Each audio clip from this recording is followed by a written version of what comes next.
All right. Um,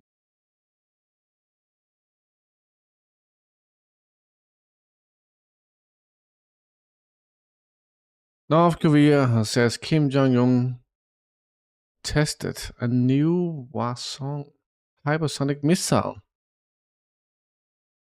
Oh shit, dude.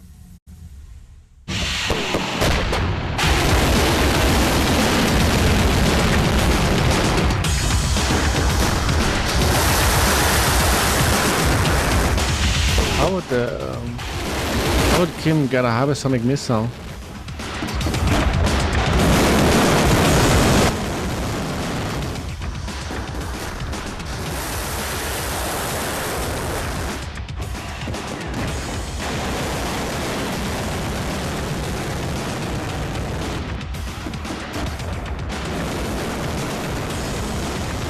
It's also big, dude.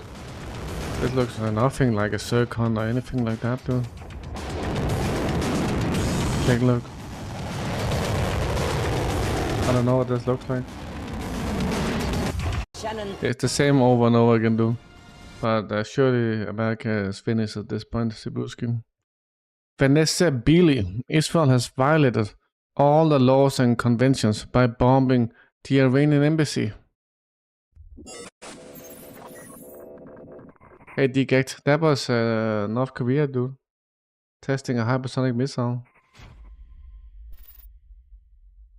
The sister looks better than I thought, Sibusk. In the pictures, some of the pictures I've seen, she looks so pale. But I saw other pictures, she looks fine. What is the situation now? I didn't realize that was Vanessa Beeley. You know what? I don't care about this video. I'm moving on. Dr. Mads Gilbert, the guy from Norway. When they invaded Shifa Hospital for the first time, they had no proof of any military installations. Out of the 35 hospitals in Gaza, almost everyone has been attacked by Israel, even without the excuse of being a military command center. If the goal was to fight some 100 Palestinian resistance fighters there, why burn the hospital? He has a good point, dude. He has a good point, dude.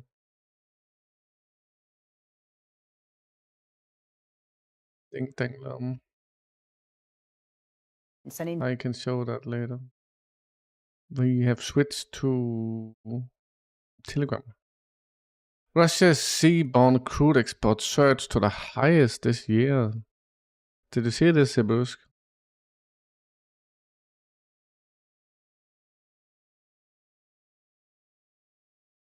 Russian oil exports reached the highest level this year. A sharp increase in supplies helped increase Moscow income from oil sales despite Western sanctions. Yeah, they didn't have cancer, they were just like depressed. Ukraine is at great risk of frontline collapsing. True, because they have no weapons, dude. They have no weapons. This is how a war of attrition is lost, dude. It's unavoidable. This is what Russia has been waiting for, and for good reason. That makes no sense, dude. I remember Russia has always been fighting a war of attrition, but then you have the people just ignoring it, and then essentially Ukraine recently admitted, yeah, we're also gonna do it, but it just doesn't work like that, dude. If you can't outproduce the enemy, then you're already lost. No choice. Ukraine's eyes Kurt's bridge in Crimea for a drone attack. What do you mean no choice, dude? What do you mean no choice? This is essentially a terrorist attack. This is essentially a fucking terrorist attack because this is only used by civilians. So here you got the Western newspaper kind of greenlighting a terrorist attack on the Kurt's bridge, dude, which is a civilian object. This is the earthquake in Taiwan again.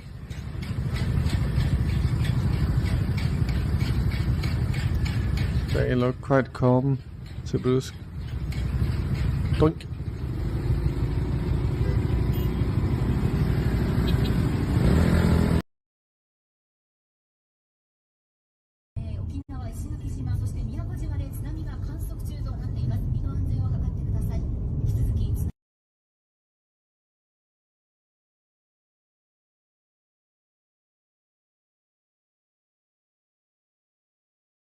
Where are the fabs on Taiwan, dude?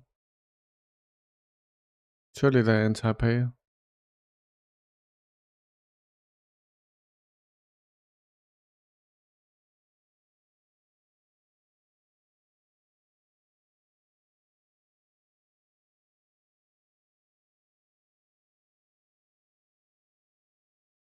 Taiwan's strongest quake in 25 years leaves at least 7 dead, hundreds injured.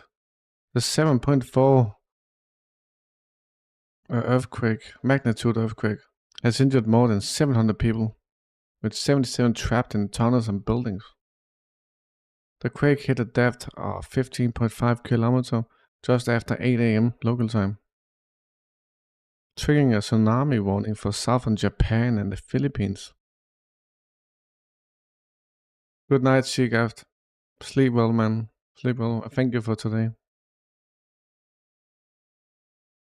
Sibirusk, I think they terminated HARP, but as far as I understand it, Sibirusk, if it is a weapon, then HARP was the development process of the weapon, and now the technology has been developed, and then it's been integrated as a real weapon that is mobile. Are you still here? I thought you were saying goodnight. Ah, that's Siberia. Sorry, Shigaf, dude. That's Siberia, dude. Siberia, good night. You had the same color and I just looked at the S. Fuck, dude. Good night, Siberia. Sorry, Shigaf. Poroshenko intends to run for president. I'm proud of that. Does that mean there's going to be elections? If I plan to participate in next election, yes.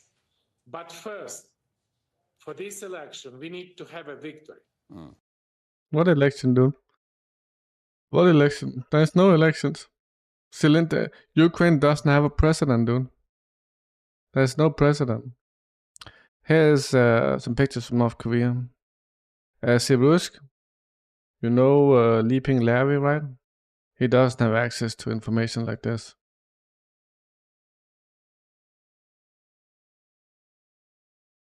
Essentially just communist fraud, dude. This one, it looks quite cool though. China on the Israeli terrorist attack on the Iranian embassy.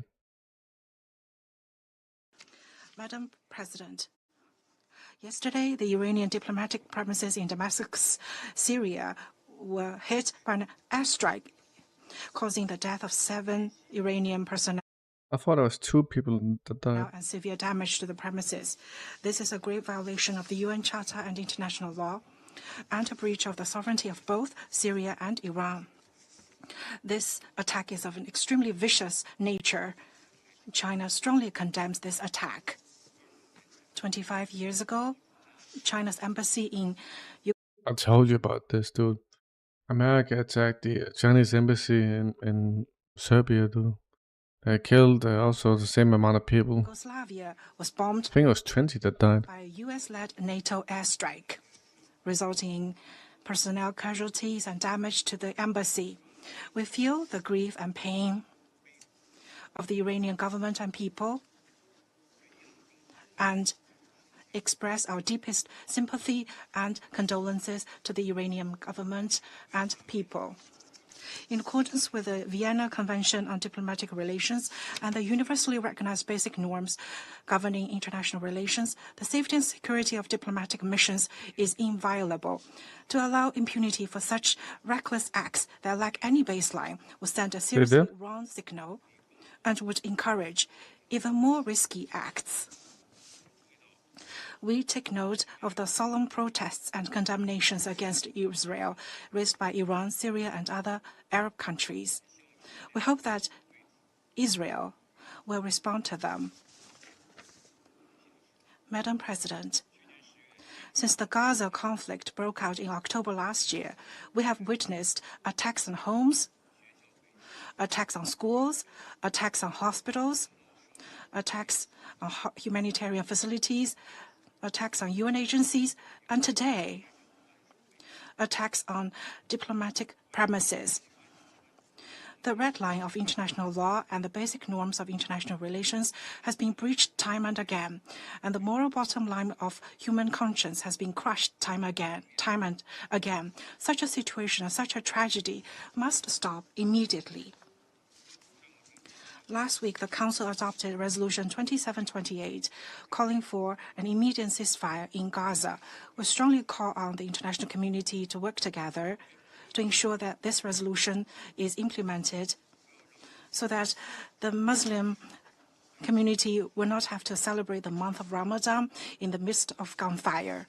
At present, the ground situation in Gaza is deteriorating with rising spillover risks, and the situation in the Middle East has become ever more precarious. Israel's frequent cross-border strikes against targets in Syria and Lebanon are a serious violation of the sovereignty, independence, and territorial integrity of the countries concerned and have aggravated tensions throughout the region.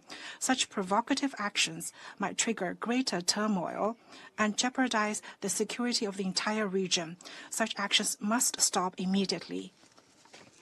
China calls on all parties, especially countries with important influence on Israel, to play a constructive role and to make concrete efforts to bring about an immediate ceasefire in Gaza and to ease tensions and restore peace and stability. The tin, were you here earlier, dude? We had a long chat today with Shika, so you should have been here. The Middle East at an early date. Thank you, President. Oh, that's a shame, dude. Yeah, I think the 10 minutes, 5 minutes after I started the stream, I started chatting with him. In an interview with Sky News, Pat McFadden, Labour's national campaign coordinator, evades directly addressing whether the Labour's party is comfortable selling arms to Israel despite the genocide in Gaza. Is Labour comfortable selling arms to Israel? Look, we always want Israel or any ally to abide by international humanitarian law. Which they are not, dude. We've said that all the way through this conflict. And, you know, that's what guides our policy. So you're not going to, if that guides your policy, then you're not going to do it. Yes or no, I'm not sure.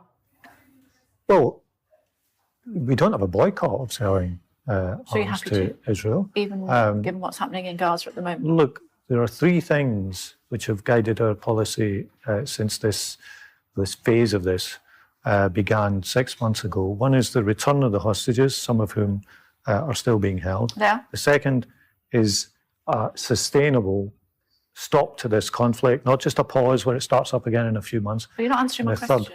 What is your question? My question is Labour comfortable selling arms to Israel at the moment? Would you be? If we are selling arms to allies who are abided by international humanitarian law, then that's something that. So you do think that Israel's abiding by international law? Well, if there's proper legal evidence that they aren't, the government should come out and say so. We've said this all the way through. Pathetic, dude. Fucking pathetic.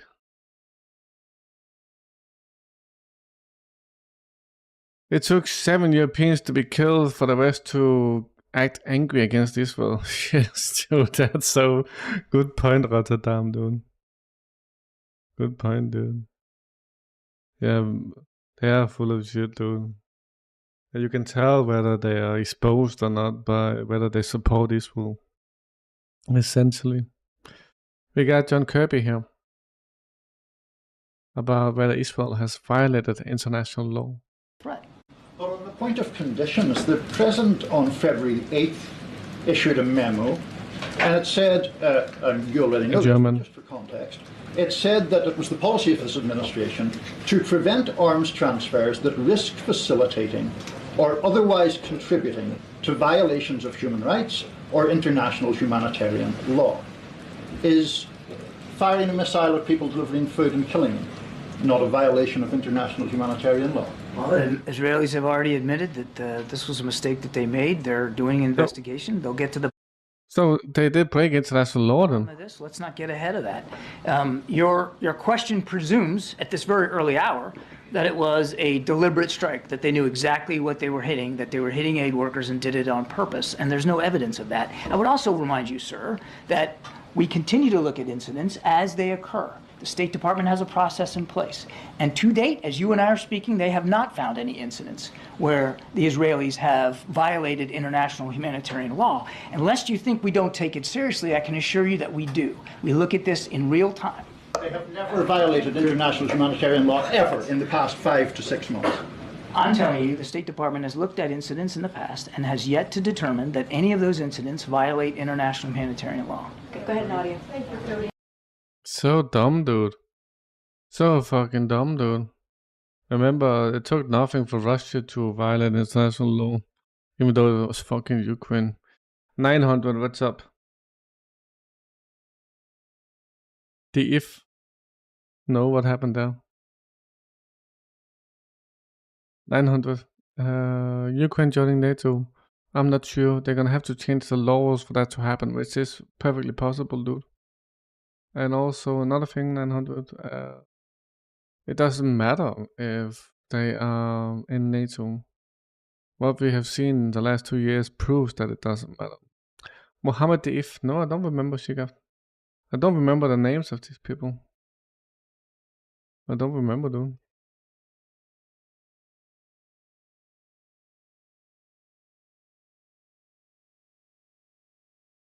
Are you talking about the speech? You're talking about the speech. And about them...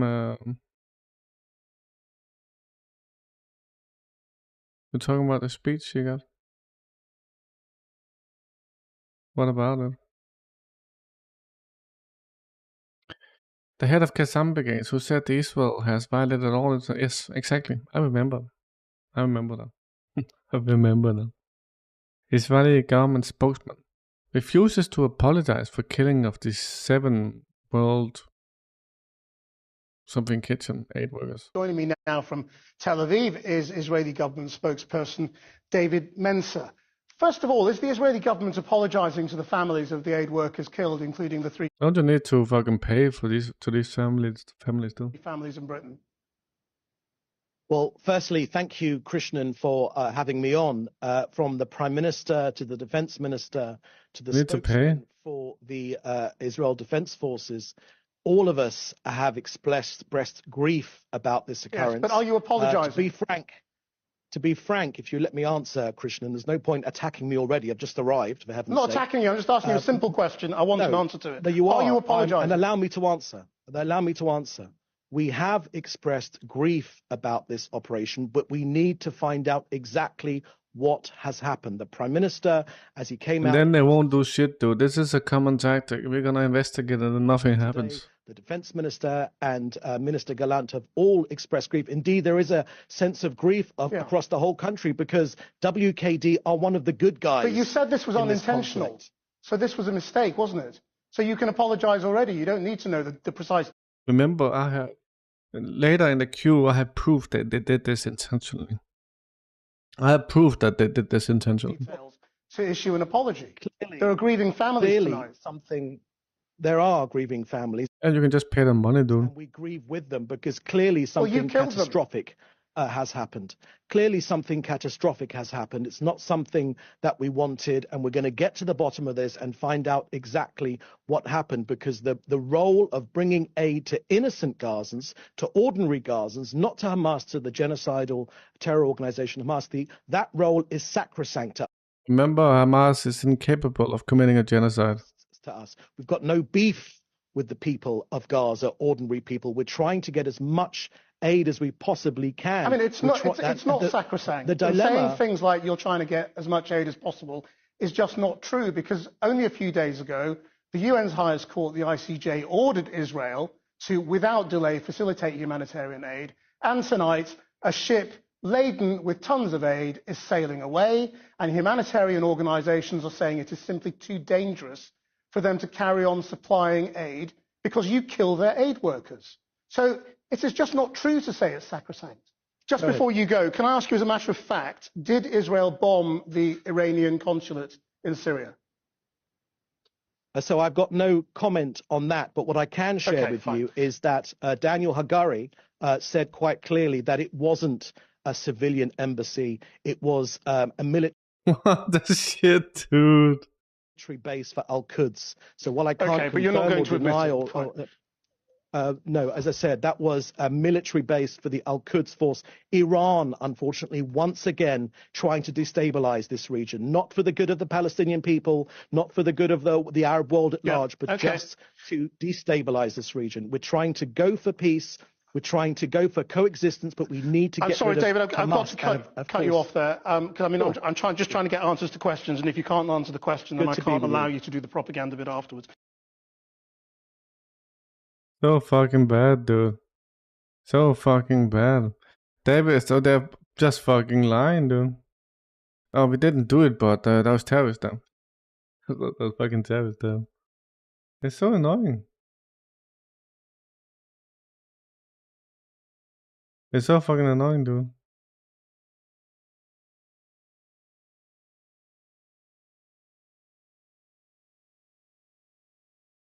And their tactic is just to lie, dude. Hey, DC, how you doing?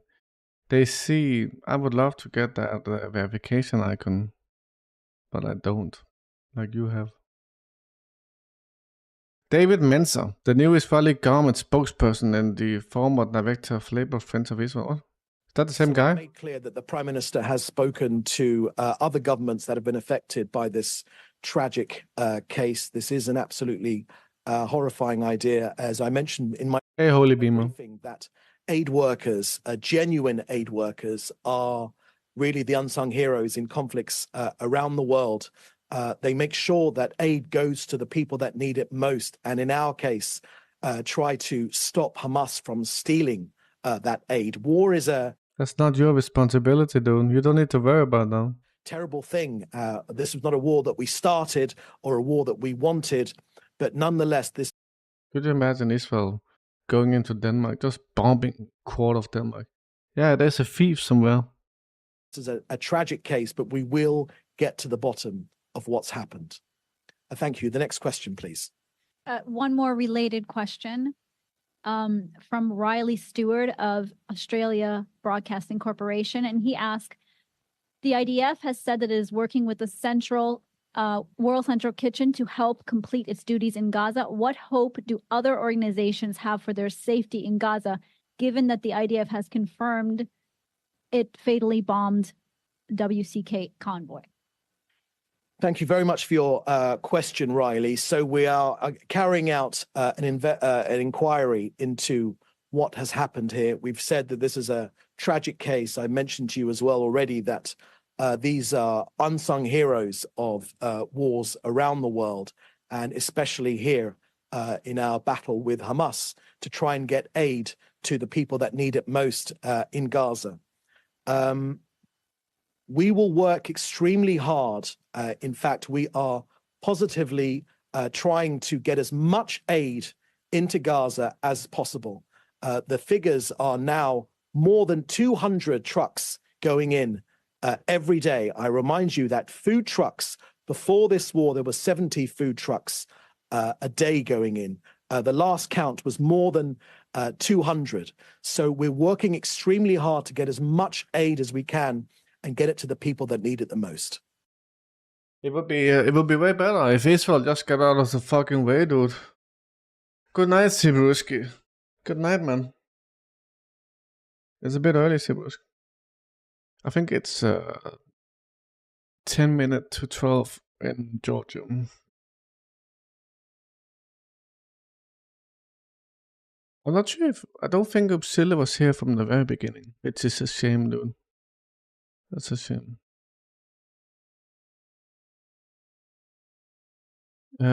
This one, I really like her, dude. It's time to UN rights expert, Francesca Albanese.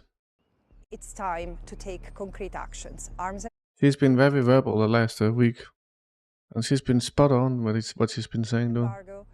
Sanctions, economic, political, and diplomatic sanctions.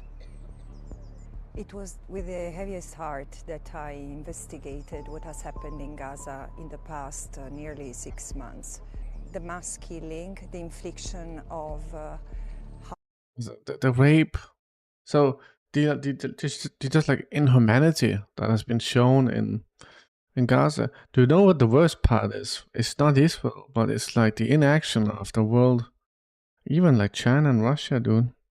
I know they're doing stuff at the UN, but now we got like over 40,000 dead people, dude.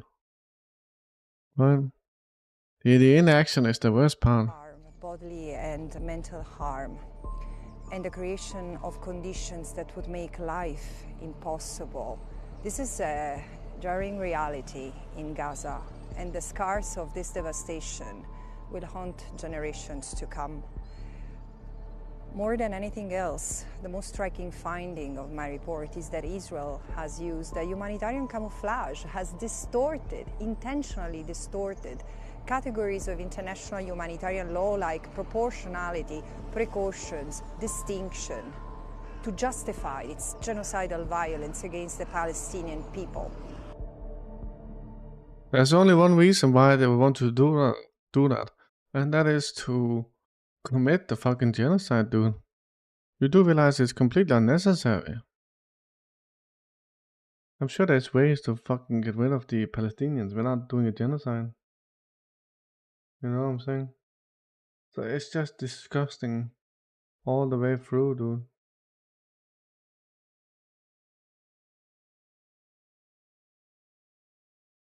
Yeah, I got something in my eyes. Okay.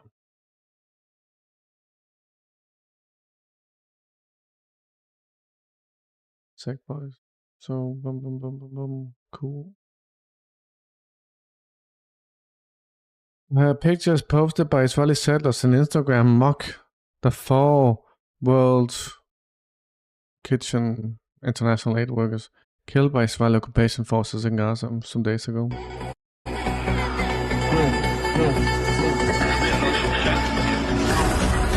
Despicable people, dude.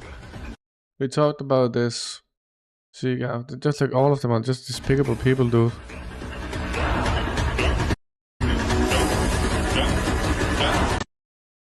I'm not even sure I can fucking show you this. It's so bad. That's how bad it is, dude. It's fucking despicable. And bothful.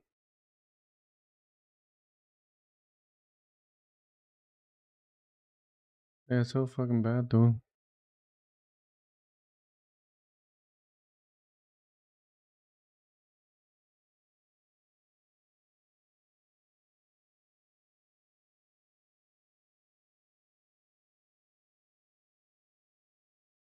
Havana syndrome. Here we go. More likely US homegrown Western media bangs anti-Russian drum. The so-called Havana syndrome, a long debunked theory that has been revived by Western media in recent days as part of the game the administration of US President Joe Biden plays of trying to blame everything on Russia. Why would 60 Minutes be resurrecting it?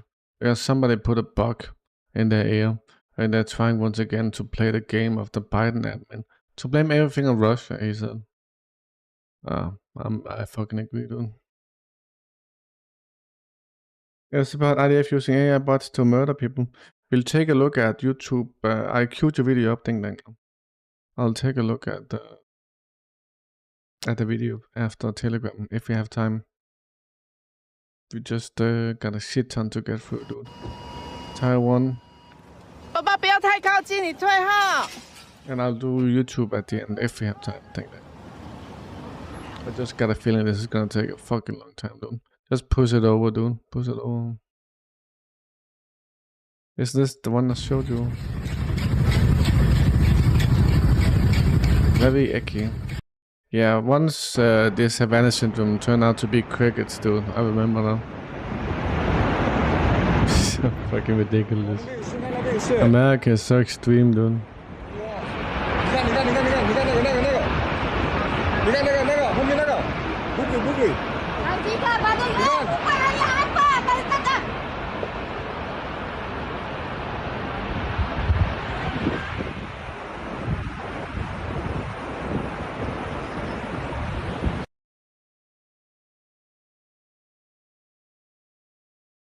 One more from Taiwan.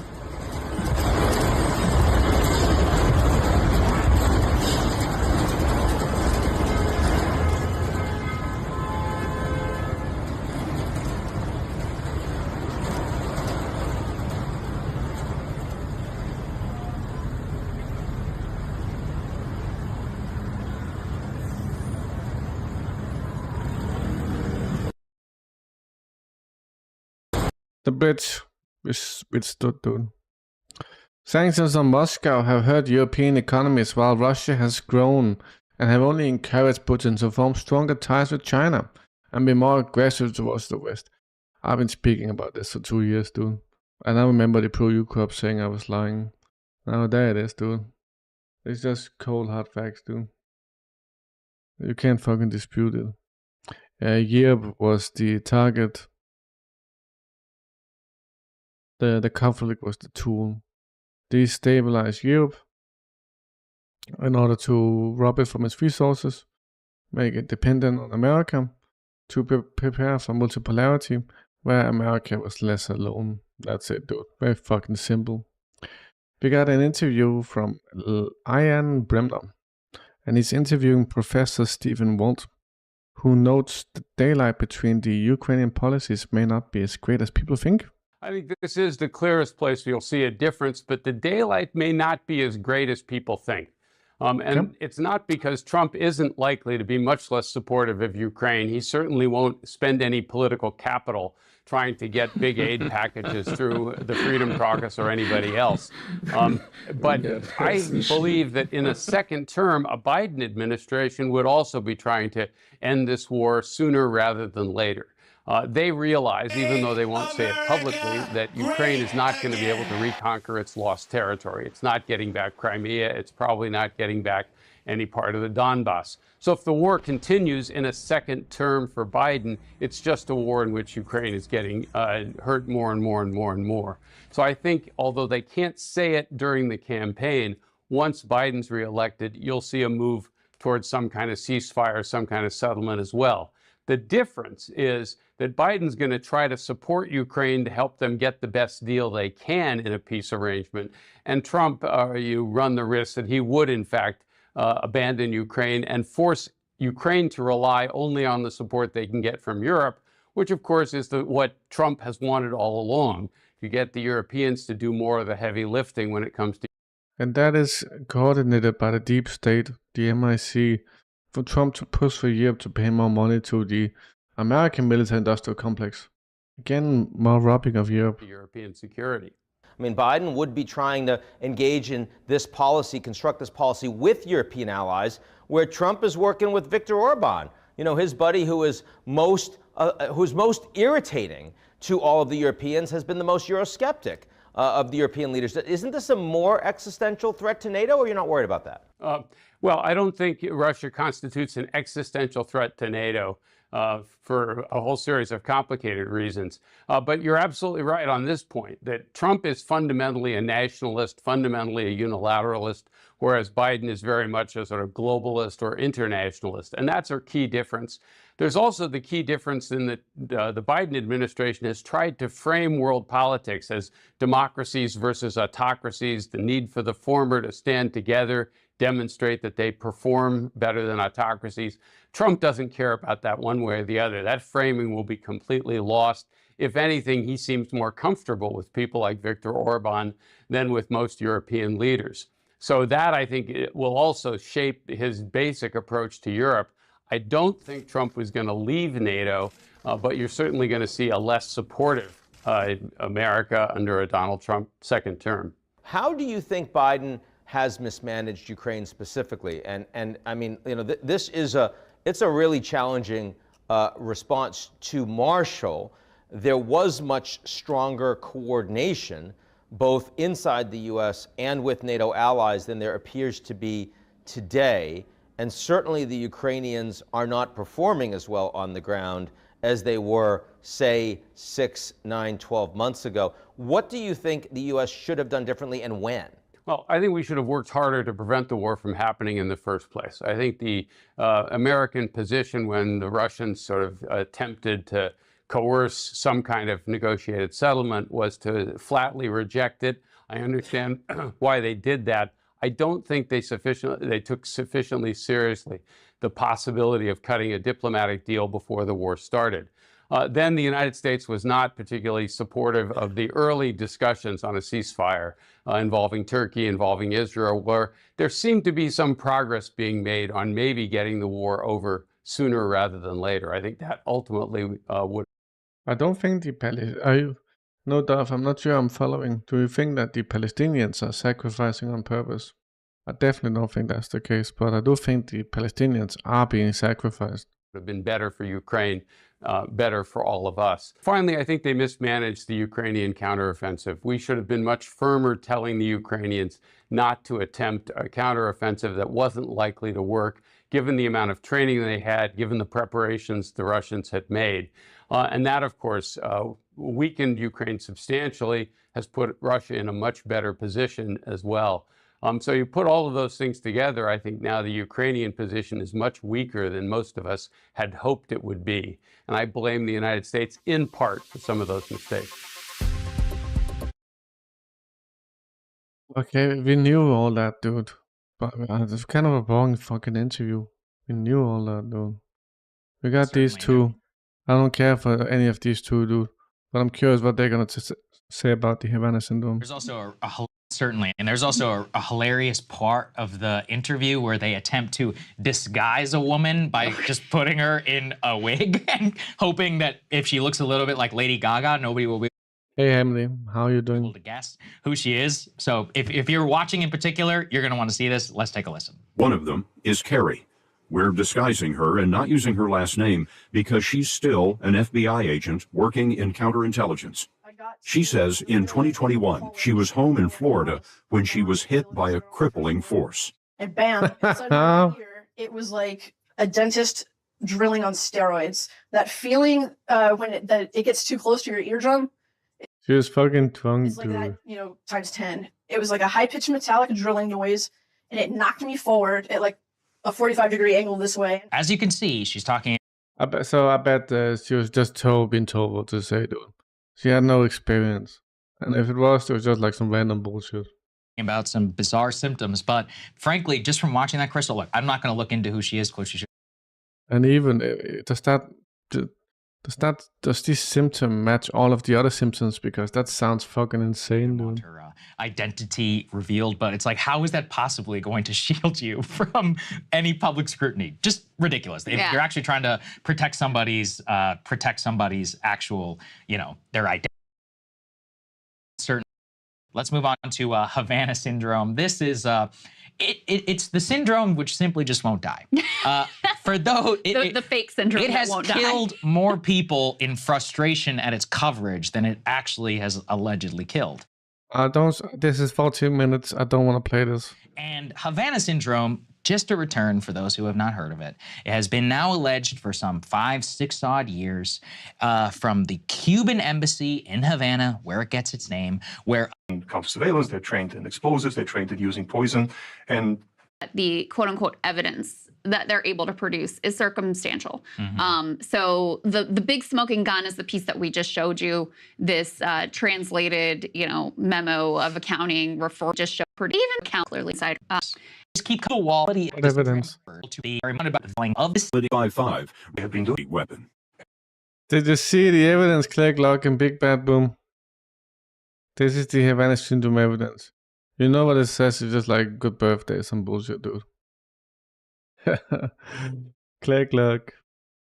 Can you translate this, dude? I'm not sure if you want to, Click, Lock. It's just funny, dude. It's just fucking funny. Click, Lock, you made this document, dude. You made this document. Link 2915. Continue to go after it too. Fucking dumb. Where is Click, Lock? You sent something, dude. So I'm gonna send you this. Proof! Russia did it, dude. Something Cyrillic. You sent, I'm gonna take a look at all the things you sent, dude. Poroshenko returns.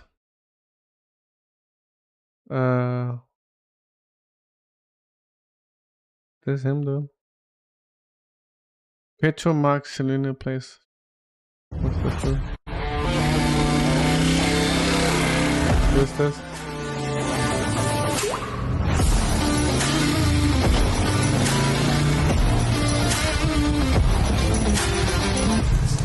It's fucking Poroshenko, dude.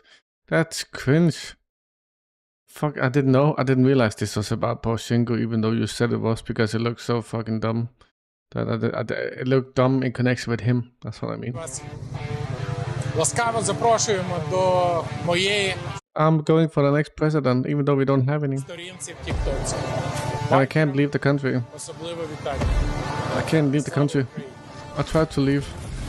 I was detained, dude. Look, I'm riding a bike. I'm one of you guys. Except the people in Ukraine that don't have anything, dude. I'm one of you guys. Gluing when removing the helmet.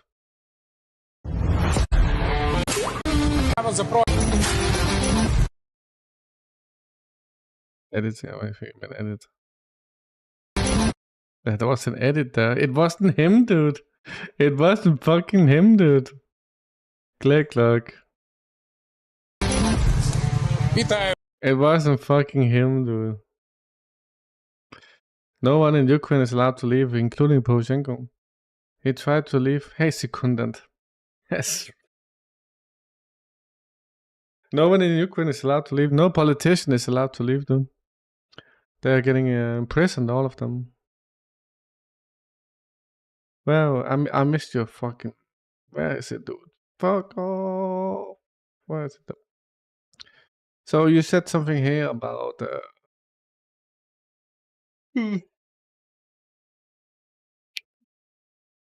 The Crown Princess of Romania. I'm gonna read this now because I missed it. I'm gonna read it now.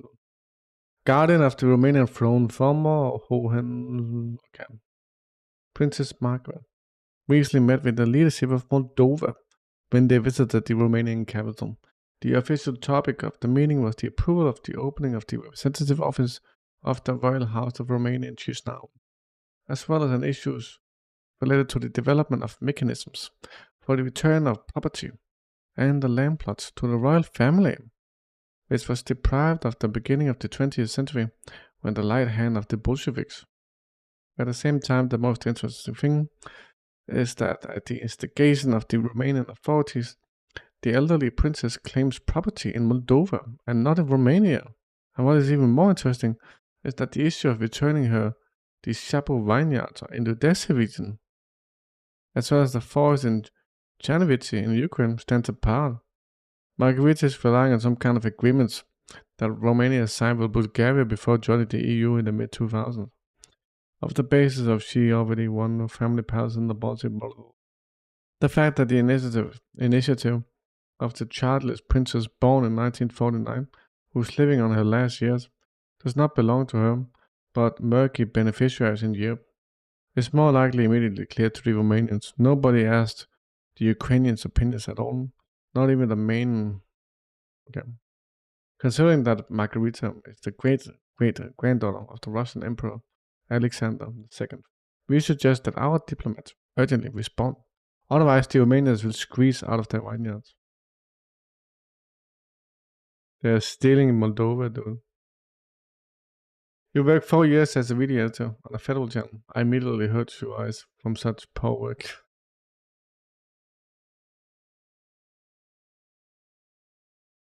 This one, I don't think I can show, dude. I don't think I can show this. I can show the beginning, dude.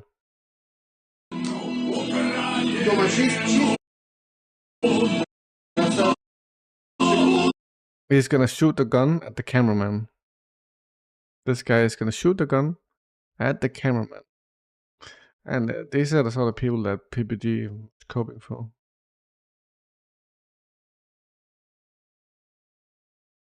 Where did you write about the... Did you write something about the Havana syndrome? Russian strikes on military targets in Kharkov region are commented on by the underground coordinator, Sergei Lebedev. The strikes took place on Wednesday evening and Thursday night. One of the targets was Merefar mechanical plant, where drones were produced and stored. Not far from the plant, a train from Ukrainian military and equipment was unloading. It too was damaged. Another target is the tank school, where some time ago foreign tanks with foreign instructors were brought. One of the attacks hit the building of the local police department. About 15 were destroyed and more than 20 Ukrainian security forces were wounded. The city of Luzovaya, with a significant transport hub, were also struck, but the details are still being clarified. We have seen some stuff what Blinken have said, dude. regarding the kitchen aid workers, he said that that's probably fine. I forgot, dude. I forgot what he said.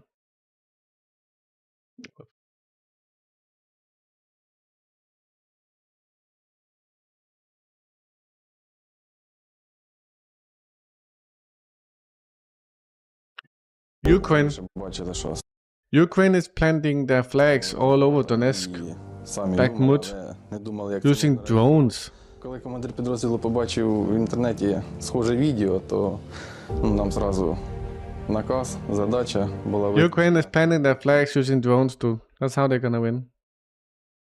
So this is from, I suppose this is the FSB. I might be guessing here.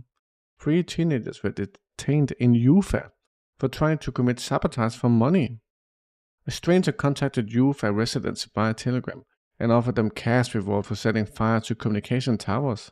В ходе проведенных оперативно-розыскных мероприятий установлено, что 3 уфимцев, поддерживающие дружеские... In Russia, you don't have that thing with equality and bullshit feminism. This is just normal, dude.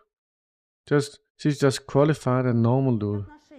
С целью получения материальной выгоды вступили в переписку в социальной сети Telegram с незнакомыми им лицами, от которых поступили инструкции по совершению поджога объекта связи.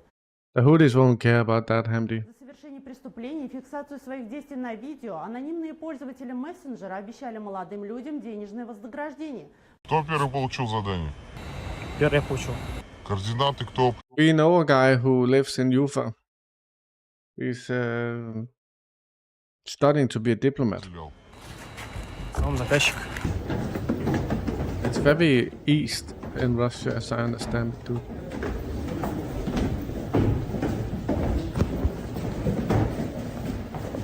He was obsessed with cars, FSB.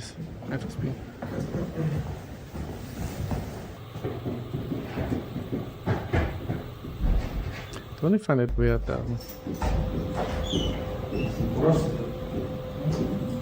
it's weird, the Russian language is weird, dude. So I can understand why Asia have a completely different language. But Russia, how dare you? So take a look at this. Is this the dad? That looks like the fucking dad, dude. So let's have a look. The Basbani court chose a preventive measure for the Israel Islamov. Yes, I think it's the dad. The father of 2 brothers who was suspected of committing a terrorist attack in Kosovo. So you got the dad and 2 sons that are brothers. They were related to the terrorist attack via the car.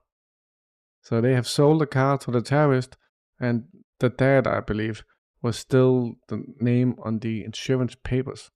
So without a doubt, these people would be involved in the terrorist attack. Without a doubt, dude.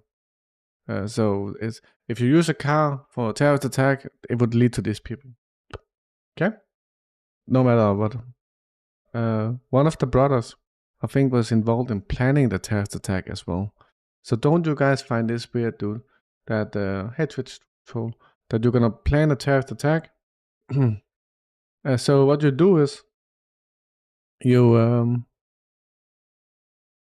use your own car. Fuck, I don't get it, dude. Fucking weird. This trail is too dumb, dude. What you sent me on Telegram is an acceptance certificate, a document stating that the Federal Migration Service ordered a study from scientists on the topic of the potential capabilities of a non-lethal acoustic weapons during military combat operations in the city. So is it Havana? This is what they use as proof of Havana syndrome.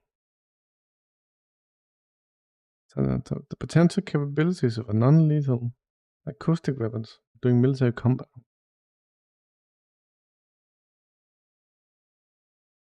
Wondering if they brought this extensive family and the level of Tajik's government cooperation. What? What do you mean, Hamdi? I know that there's no way that that Russia wouldn't have found these people. They're so dumb, dude. It's so dumb.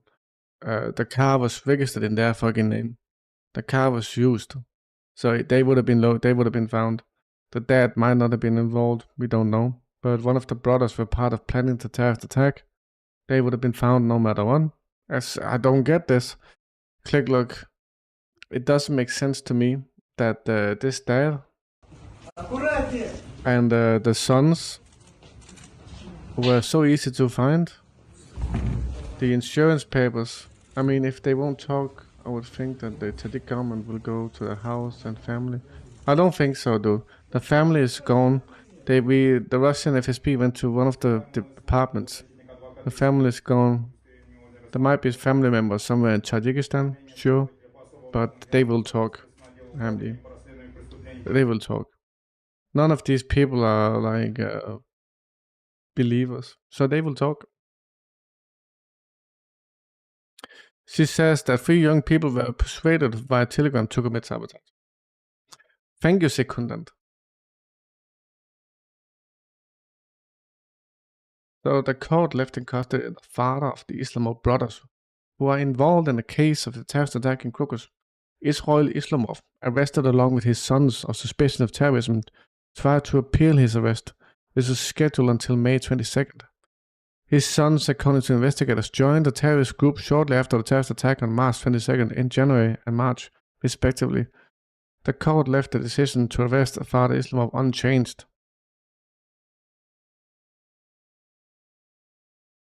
They will talk. I have no fucking doubt, dude. They will talk. So we got the stories here about you say World Central Kitchen. So you got boats that are turning around because they're getting targeted, dude. They are afraid of getting targeted.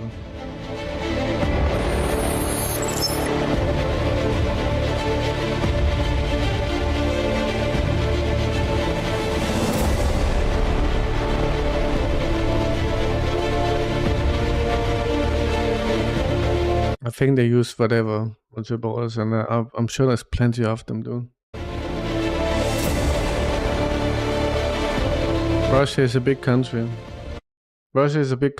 And the problem is you got people in like fucking small ass cities that are not developed at all.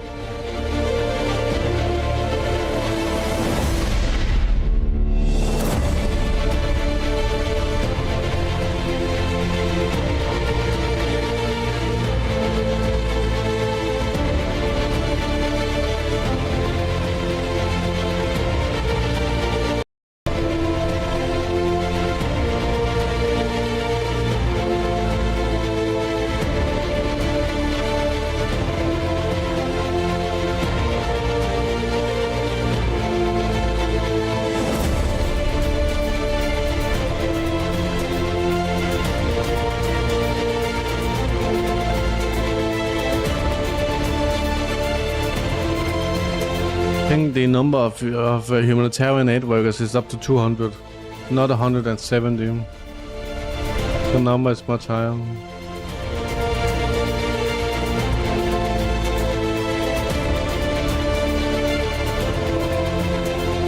I think I know one of the islands that you talk about, dude. It's a very strategically important island.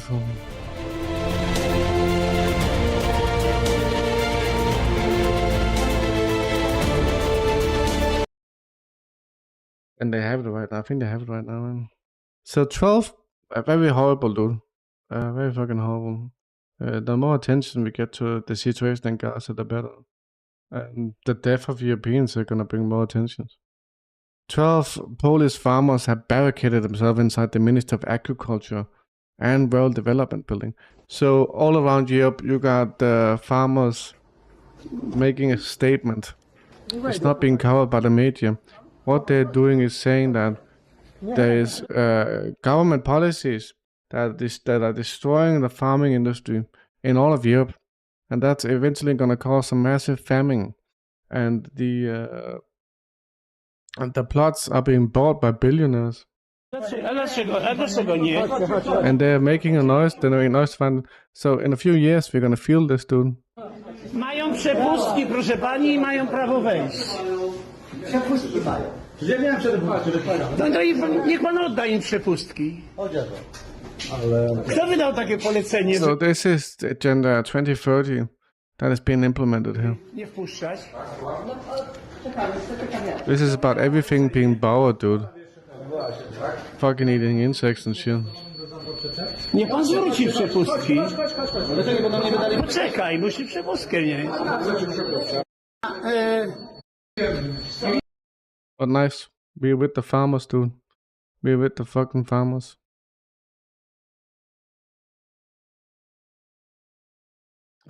Former Seimas deputy Gloria Kravtsova has been put on Latvia's wanted list for supporting Russia. According to local media, she's been charged with justifying war crimes and inciting national discord over a video she posted on TikTok. So the West are becoming more and more insane and more totalitarian, dude. It's fucking nuts, dude. At some point, we're also gonna get targeted on this stream, dude. So the militants detained in Dagestan plan to blow up an embankment in Kaspiusk. The FSB of the Russian Federation published footage of the detention of terrorists. The CTO itself took place yesterday. According to ANSC, the migrants blocked themselves in the room. So this attack, this operation took place a few days ago, 3 days ago, I believe. I forgot how many, was it like 3 people? They are connected to the terror attack in Crocus. They admitted sending weapons, giving weapons to the people in Crocus, and also admitted to giving money.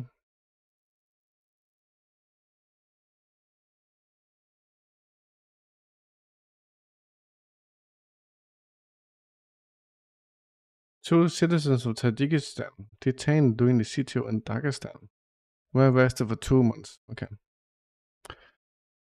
So what do we got here, boys? Regarding the cooperation between Uzbekistan and America, after reviewing another set of intercepted confidential documents from DPR Jogo, we once again noticed the active development of cooperation between the United States, Britain, and the countries of Central Asia. While the West's efforts to establish a strong presence in Central Asia are not new, the willingness of our allies to engage in not only economic but also military cooperations sends a significant signal that deserves attention. The level of funding provided by the Americans through the Military Cooperation Office under the US Central Command is quite revealing, increasing from 218,000 to 16 million on a yearly basis. Quite a substantial growth. So that's from 2018 to 2023. You can see where this is heading, right? So in a matter of like 3 years, it has grown from 200,000 to 16 million. The Uzbek Minister of Defense requests to keep quiet about the agreement signed with the countries, which involves personal training and equipment supply. Alright, I'm moving on. The little girl Adil El Najam from the displacement camp farm has a letter for Biden. طفلة هديل المرجان عمري 8 سنين كتبت رسالة للرئيس بايدن. أنا فقدت بيتي وفقدت بابا وفقدت كل عيلتي ومش ضايلين لي ولا حد. ونزحنا من أول يوم في الحرب وقال لنا الجيش إن ننزح لمدارس خان يونس. ونزحنا لمدارس خان يونس وقال لنا الجيش طلعنا الجيش عن الحواجز إلى مدينة رفح.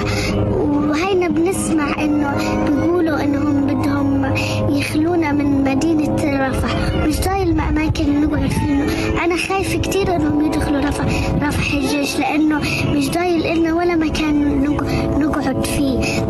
أنا كطفلة نفسي أعيش حياتي زي باقي أطفال العالم. There's no help from Biden, dude.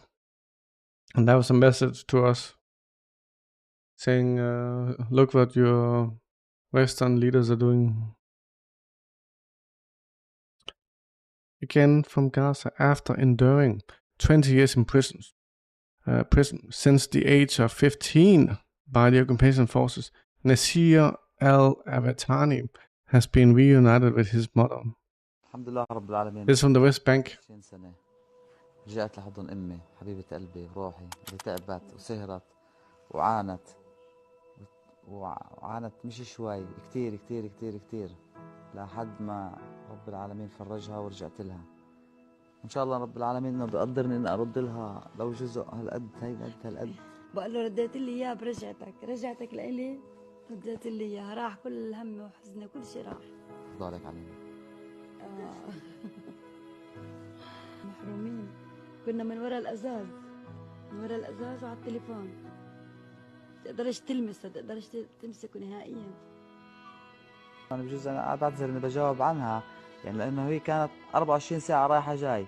نصر حبيبي تروح صباح الخير يلا روح بدي أنام تروح ترجع دقيقتين أمي نصر حبيبي طب غطي حالك منيح فيش كان صباحية أصلا إحنا نمنا بعد الصبح الصباحية صح؟ هاي خالتي كفاح حبيبة قلبي طبعا دائما بناديها كوكو الحجة كوكو. ربنا أكرمها الحمد لله رب العالمين طلعت زارت بيت الله صارت حجة. طبعا هنا على ايدي اليمين امي اللي خلفتني وهنا على ايدي الشمال برضه كمان امي حبيبة قلبي. Very nice dude. But he spent his fucking life in prison. Many Palestinians does this. Fucking discouraging, dude. Maya Regev, I recognize that last name, dude, who was previously held hostage in Gaza, spoke to the Israeli Knesset for the emergency forum with the participation of hostage families. Every hostage still held in Gaza is in grave danger, and the only way to bring them back alive is through ceasefire agreement and hostage deal.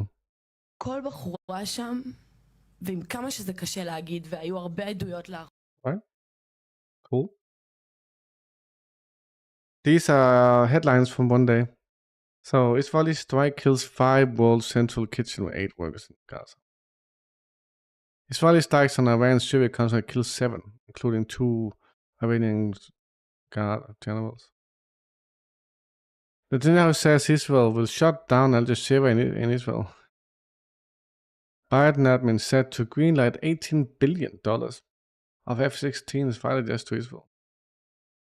Wow, dude. We got a kid here from Gaza. He says his mother was killed in the Al Shifa hospital that was besieged by Israel for a week and a half. He says his dad is blind. His brother was injured. His sister remains alive. Okay. كيف استشرت امك؟ في الشفا. استشرت في الشفا؟ ابوك؟ ابوي بشوفي. اخوي تصاوب. اخوك تصاوب؟ انت ومين؟ انا واخوي. انا واختي الصغيره وابوي اللي بشوفه واخوي اللي تصاوب. احنا اللي غايبين.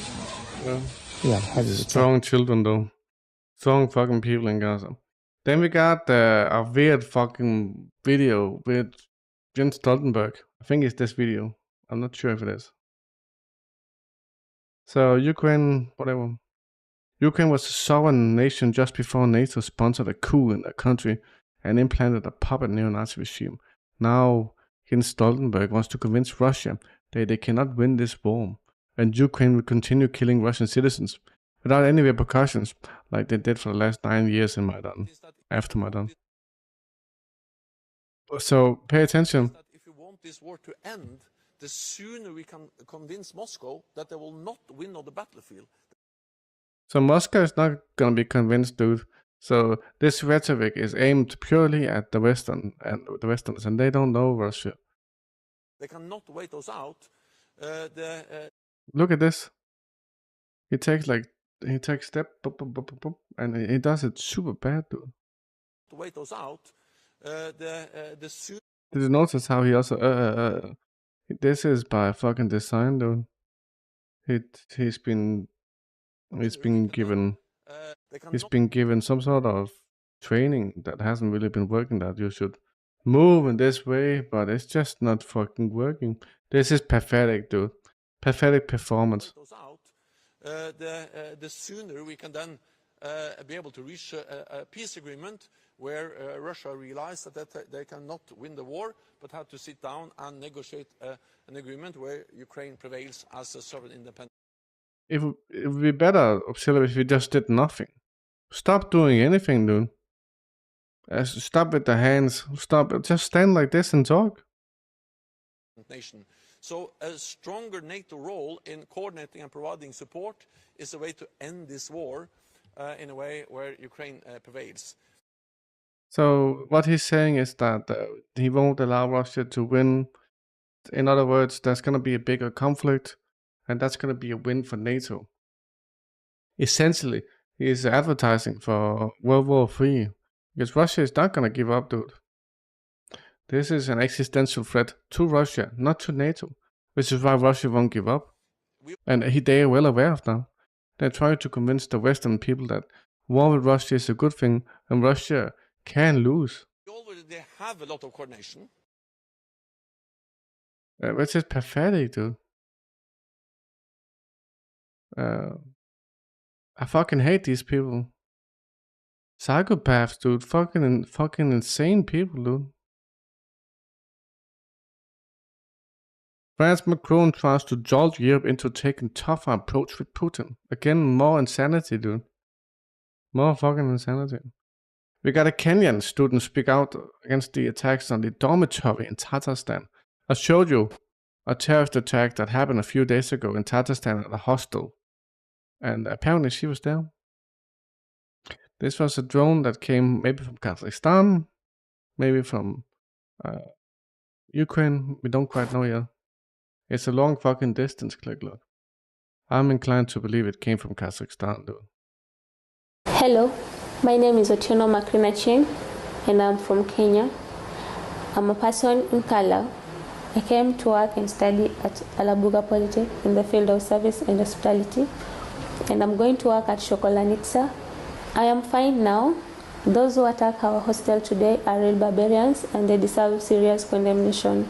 In my opinion, they wanted to intimidate us, but I want to tell you, they did not succeed. You won't scare me, because Alabuga is a strong place and we'll get through this. Good. Good. That's better Mediterranean. Taiwan's powerful earthquake has put the world's most advanced chips at risk. Here's what that means for the global economy. This is what America cares about, dude. Fucking chips. Take a look at this. I love this. Fucking love this. This is where Twitter is great.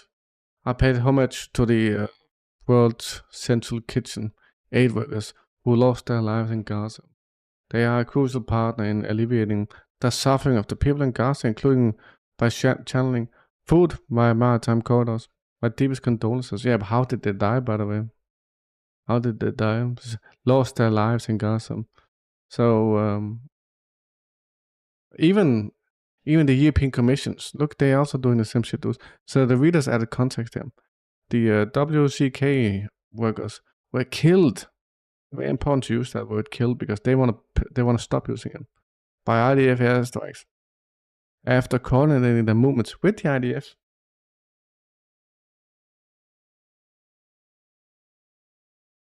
Using the framing "lost their lives" is an inaccurate description of war crime. Yep. I love this, dude. Nice from Twitter. I showed you this yesterday. I'm not sure if all of you saw it. These are Orthodox icons being smuggled into Russia. Then you got explosives embedded in the frames, dude. So I'm not gonna show you this again because I already shown you. I'm not sure I queued this up, dude. We also got some anti-personnel, anti-tank rockets here embedded in these fucking things. So we got a Knesset member here blaming the Zionist occupation government for being complicit in war crimes of the El Shifa hospital after being removed. Wow. How is this possible? This guy is more legit than any American politician.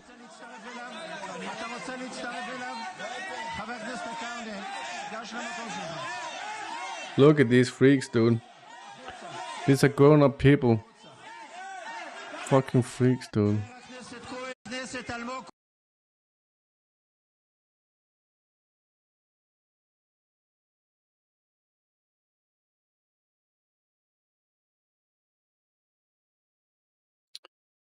We got severe moral on France-Russia relations. A call for neutrality. Quels sont les intérêts de la France en mer Noire et en Ukraine? Zéro. Voilà, zéro. Quels sont les intérêts de la France en Russie? Bon, un partenaire énergétique, un partenaire industriel, une nation dont, comme le disait très bien le général de Gaulle, tant qu'on a été allié avec la Russie, les choses se passaient bien. Dès qu'on n'était plus allié, les choses se passaient mal. Mais je dirais, même si on voulait, ce que j'ai prôné d'ailleurs il y a 2 ans, c'était la neutralité. True, dude. It's supposed to go wrong, dude. France is being sacrificed as well. During a meeting with Biden, Palestinian and American actor Dr. Taeam Ahmad walked out, condemned the administration complicity and its ongoing arming of Israel. Thank you for having me. I think, I've never seen him before, but showed whatever. up to this meeting really concerned about what was taking place in the Gaza Strip, and I'm glad that you mentioned that we were insisting that there not be any food there. It made no sense for us to sort of break bread while talking about a famine taking place. We had shown up, and the president and the vice president, the national security advisor are in the room, and it was very brief comments by the president saying he wants to hear from us and he wants to listen to us. And so I spoke first, and I let him know that I am from a community that's reeling. We are grieving, and our heart is broken for what's been taking place over the last 6 months. Why would you even do this? This is just a media stunt that Biden is gonna abuse, dude. We all know what they want. They don't want to fix this, dude. And that the rhetoric that has been coming out of the Biden administration, that's been coming out of the White House, it's frustrated a lot of people, especially people who are Palestinian Americans, Muslim Americans, Arab Americans. We are not satisfied with what has taken place. There has been no concrete steps. But keep in mind, we're very by design, in the entirety of the West, dude. Concerned about the people that are over in the Gaza Strip, that are in Palestine right now, who are not just starving, but are facing the threat of a looming Rafah invasion. And so I was able to share that with the president and let him know that out of respect for my community, out of respect for all of the people who have suffered and who have been killed in the process, I need to walk out of the meeting. And I want to walk out with decision makers and let them know what it feels like for somebody. They don't give a fuck about you, dude. You were there to be abused. Naive, dude. To say something and then walk away from them and not hear them out and not hear their response. Unless he knows this, and this is his way of getting back, kind of being artificial, which is fine, dude. I don't give a fuck. Wow. I mean, how did President Biden respond to that? There wasn't a lot of response. He actually said that he understood, and I walked away. And I think, for me, just like many of the other Palestinian Americans and Palestinians, or as I mentioned, many of the people who are interested in what's going on, we're panicking. I mean, we're talking about 1.7 million people are in Rafah right now. And we heard that there was a UN security resolution that had passed and the U.S. abstained, and we were thrilled about this. But only moments later to have that sort of joy ripped from us when our own White House is saying, oh, it's a non-binding resolution. They're undermining the very UN Security Council resolution that's calling for a ceasefire. Okay, well then let's think about what happens next. Oh, then we hear that there's an arms transfer that's going to take place, and we know that included in these arms what about the 18 billion, these 2,000-pound bombs that are leveling neighborhoods. I mean, I was in Gaza in January. I saw that. Yeah, but you could say that about any Western leader at this point, that if you go into the Danish prime minister and say, hey, we need to sell this, you're not gonna you shouldn't expect to have an honest meeting, dude. So if you do this, honestly you should aim to abuse the situation, which I don't think like this guy did. Sebrusk, why did you not go to bed? I saw Deir al-Balah. I mean, these bombs are wreaking havoc, and people are fleeing to the south.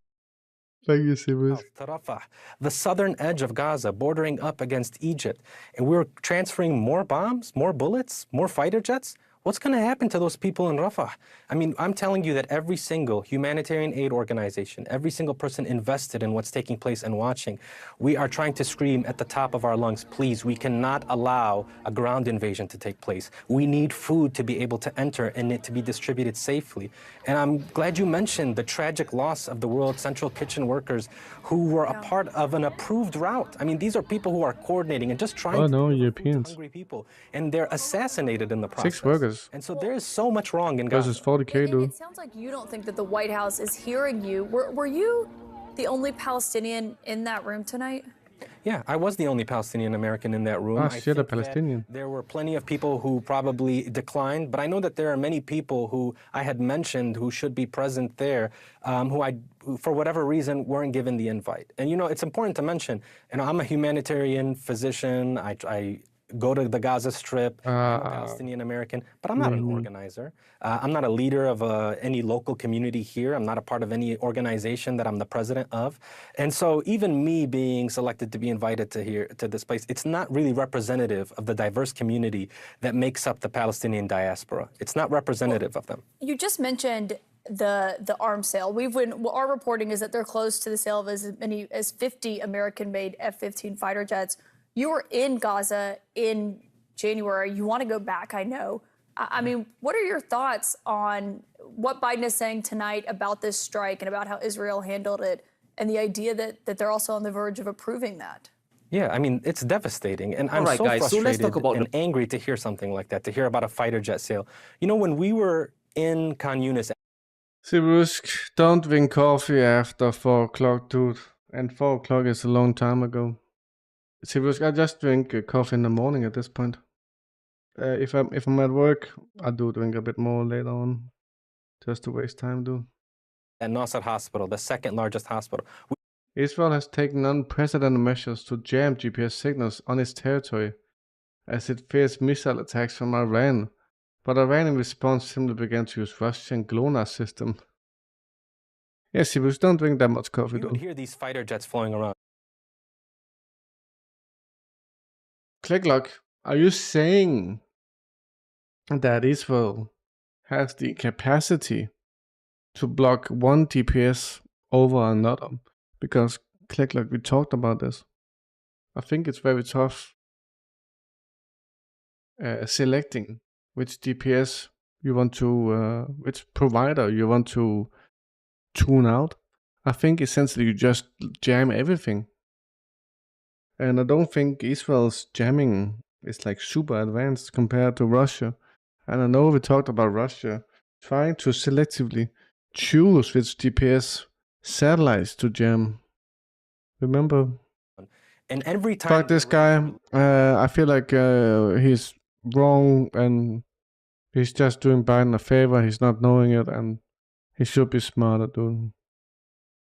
He should be smarter. NATO ways taking over US-led group directing Ukraine military aid. So, America is withdrawing from the Ukrainian conflict. Europe is going to take over. Europe is going to be sacrificed. You see? America withdraws, Europe in. The Americans are going to be happy. The Europeans are not going to have a choice, dude. FAB 1500s.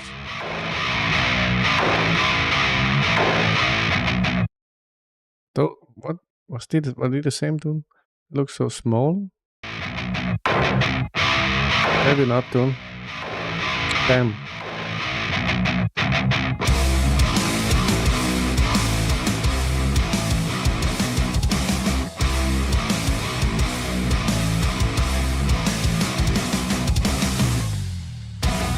That footage is famous with the fucking ball that falls down, and they always use this one, Clicklock. It's the same one every time, dude. That's the bridge, dude. It's very precise when you can hit a bridge with a JDAM. Or glide kit. Is that a different one, dude? That one is famous. It's the same one, dude.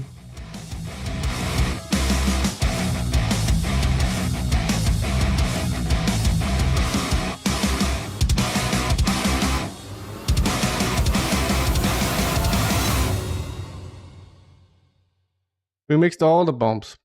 250 to 1500. We need 9,000. One more video from Jens Stoltenberg. Includes the security assistance, but also training and also financing. I think they're talking about China and North Korea. So yes, we are in dialogue with Ukraine on this, because this is actually something that we should do to get together. It matters for Ukraine's security, it matters for our security. Economic support to Ukraine is not charity, it's an investment in our own security. Today we didn't take any final decisions exactly on what format we will establish, but we agreed to initiate planning, and that's the way we do things in NATO. We ask our military authorities to provide the plans, the details, and then we will take the final decisions made based on those proposals and plans that the military authorities will now start to develop for us. Thank you.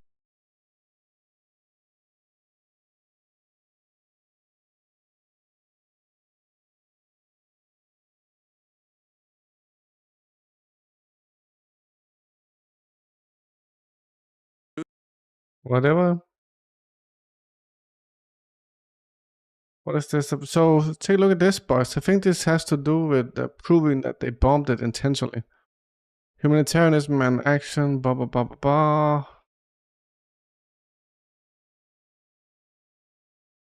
So what is this about?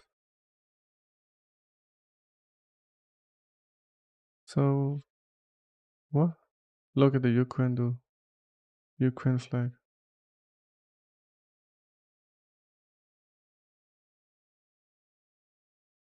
So we got a thread here on Twitter.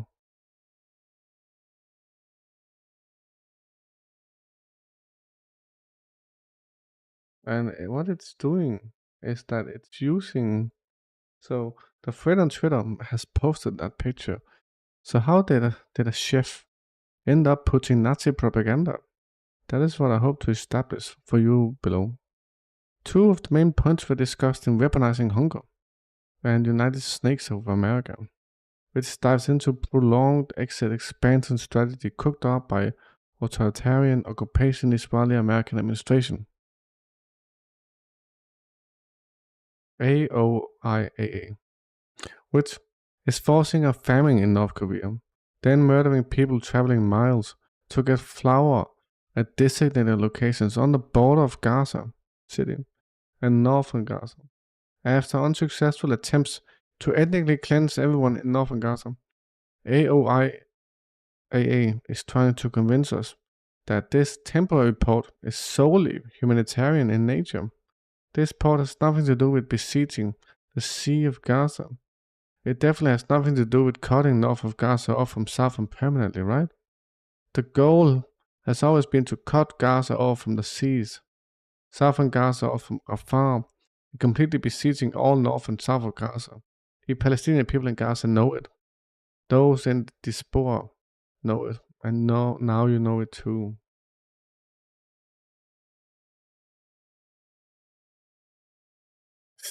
They're gonna fucking starve 2.5 million people, dude. That's fucking nuts. Fucking nuts, dude. I got a message from Maddie. She sent it in public. I was arrested by the calmly taken to the police station and 4 hours later.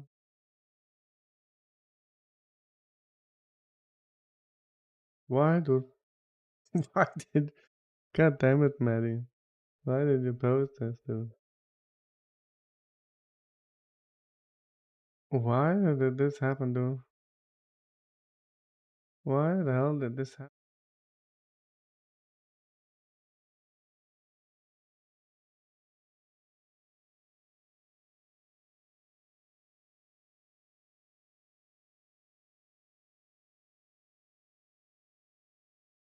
Maddie, are you here? Maddie, I don't understand, dude.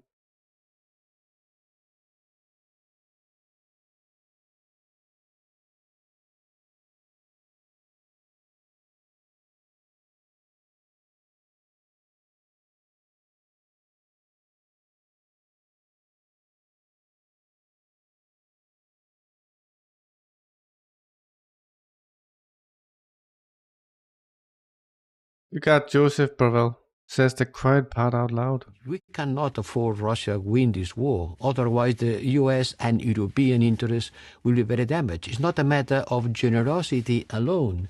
It's not a matter of supporting Ukraine because we love Ukrainian people. It is in our own interest. It is also in the interest of the US as a global player, someone who has to be perceived as a reliable partner, a security provider to the allies. What? We cannot afford Russia win this war. Good night, Secundant. Good night. Sleep well. Hey, Cat Cube. Otherwise, the US and European interests will be very damaged. It's not a matter of generosity alone. US and European interests will be very damaged. It's not a matter of generosity alone. Nothing to do with Ukraine. It's not a matter of supporting Ukraine because we love Ukrainian people. It is in our own interest. It is also in the interest of the US as a global player. The US as a global player. Ukrainian cemeteries. How are you doing, Cat Q? UPA, UPA, UPA, UPA, UPA, UPA, UPA, UPA.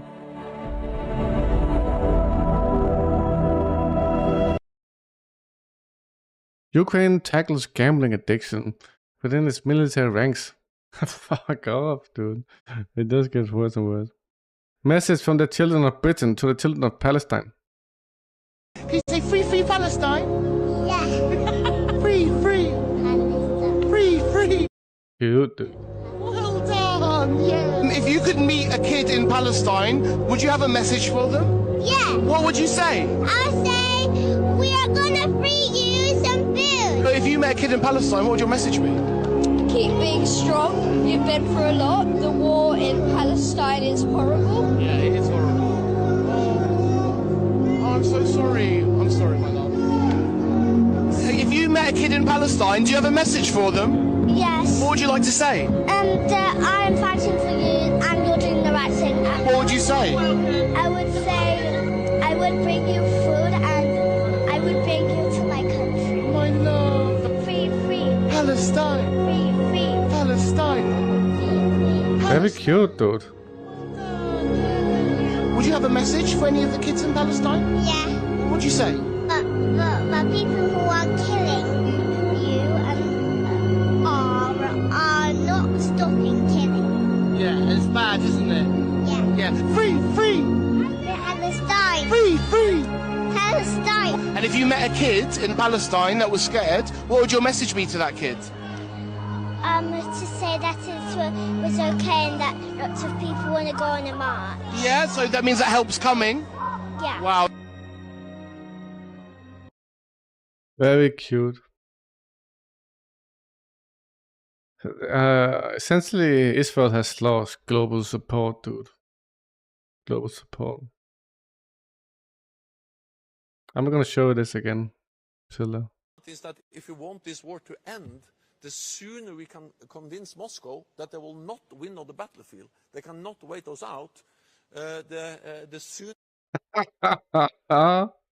It's so artificial when you notice it. They cannot wait us out, the sooner we can then be able to reach a peace agreement where Russia realizes that they cannot win. So artificial when you know about it, though.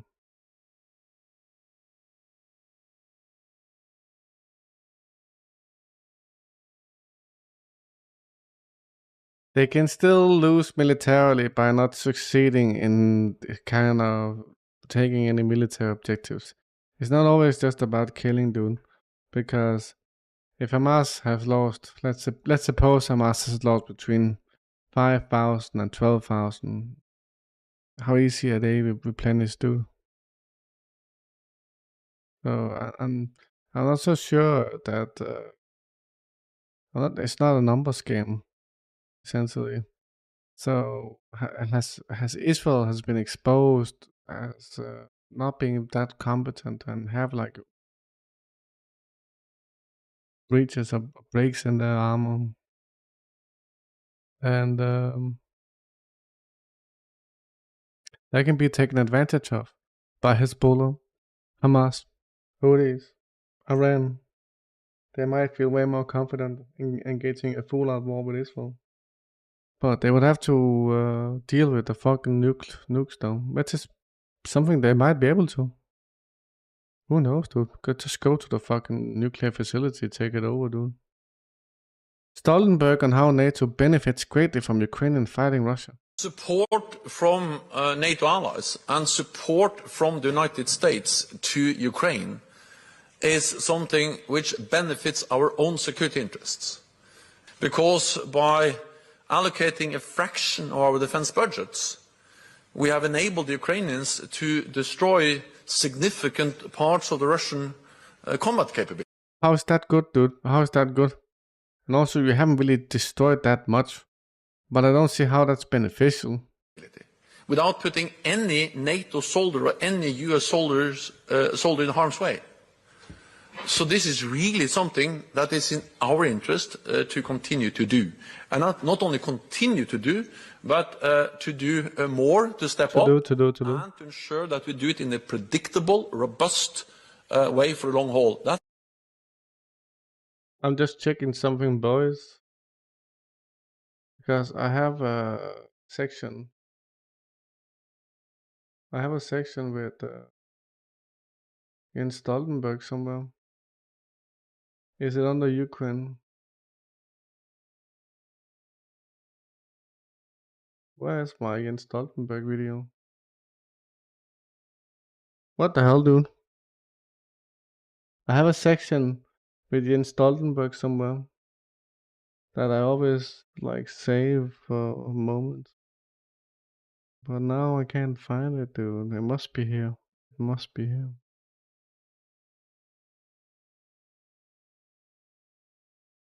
There it is. So I think I'm just gonna save this one, dude. Because he's kind of admitting that that they're doing this not for Ukraine.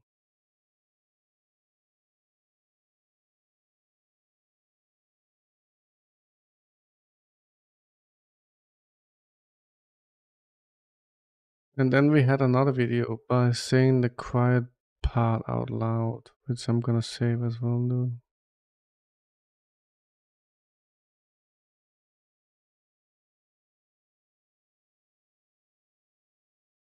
It's essentially one and the same thing. But when you got Cobos, you got Cobos. You know what I'm saying? Alright. This was very cute, dude. I love that video. So we got the pensioner janitor. Wins tour of Europe. Can't afford to go on dismal pension. What is this, dude? In a PR movie that would make the president proud in Lviv City Council, they awarded a 66-year-old Lviv woman a tour of Europe and 10,000 Ukrainian currencies for being the best janitor of Lviv.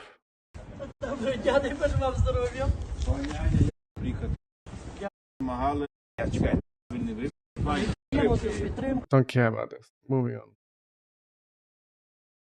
Finland is readying for David and Goliath war of Arctic Sparta base where Putin's troops face slaughter on NATO's doorstep.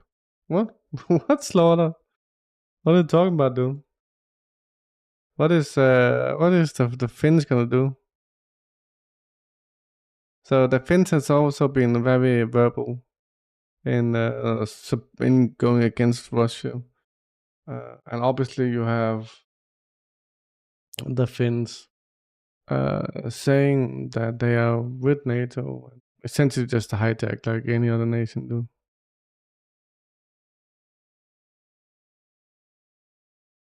So we got a former ESPN host, Sage Steele, says her interview with Joe Biden was completely scripted and she was ordered not to deviate from the script at all.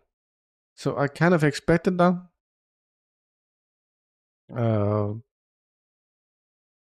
But this is the sort of shit they say about Russia, dude. They say this shit about Russia. And then it's just projection. Wonderful day in sports. Opening day for America's national pastimes. This was about 2 months after he took office. That was an interesting experience in its own right because it was so structured, and I was told, you will say every word that we write out. You will not deviate from the script and go. To the word, like every single question was scripted, gone over dozens of times by many executives, editors and executives. Absolutely. I was on script and was told not to deviate. It was very much, this is what you will ask, this is how you will say it. No follow-ups. No follow-ups. Next. I knew that this was a lot bigger than just the wonderful editors that I worked with. This went up to the fourth floor, as we said, that were all the bosses, the top executives, the decision makers are the president of our company, the CEO, where they all worked. The big picture to me is that I think it's heartbreaking. I think it's really heartbreaking that the people who love Joe Biden and say they truly care about him have allowed it to get to this point. So I'm not even looking at this from a political angle or my beliefs in anything. This is the human side of it. And when someone is struggling, we allow them to continue to be in the spotlight and put them out there in the first place when they knew there were issues. Of course, they had to know. So it's— Thank you for being here, Shelbo. Thank you. With me, where I don't care where anyone stands and what they vote in for or who they believe in. Obviously, dude. Obviously. Expect that from America. Fraudulent country, though.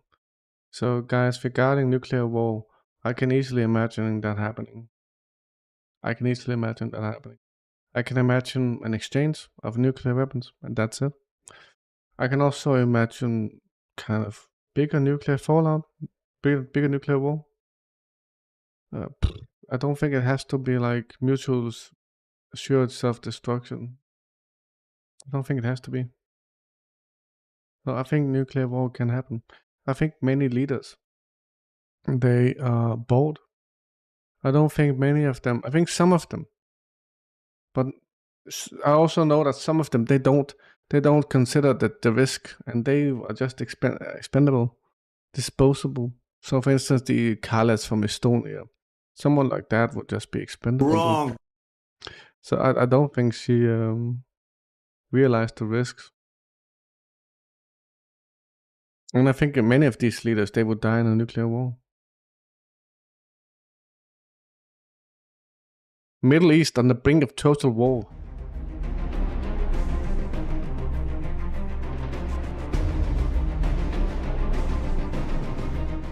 The Middle East is inching closer towards total war as a result of Israel's ongoing war on the Gaza Strip and its repeated provocations against Iran, Syria, and Lebanon.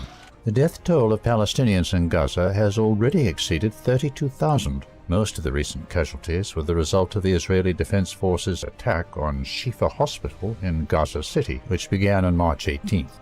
The IDF concluded its brutal attack on April 1st. Israeli officials claimed some 900 suspects had been apprehended, 200 Hamas and Islamic Jihad fighters killed, weapons and almost $3 million in cash seized during the attack. However, officials in Gaza revealed that Israeli troops had killed 400 Palestinians inside and around the medical complex. Videos posted to social media showed that the complex was destroyed and set on fire by Israeli troops, who also dug up the bodies from a nearby cemetery. I feel like the people who make the decisions, they would have safe place, dude. I wouldn't even be surprised if they fucking live in underground cities somewhere up below. The decomposing bodies of dozens of slain Palestinians, including children and women, were found all around the hospital. I saw some of these pictures. Fucking horrible, dude. And the bodies were like shredded to pieces too. Some of the bodies were reportedly run over by military vehicles, while others were tied up and shot execution style. The Israeli military escalation in Gaza was accompanied by a series of provocations against Iran, Syria, and Lebanon.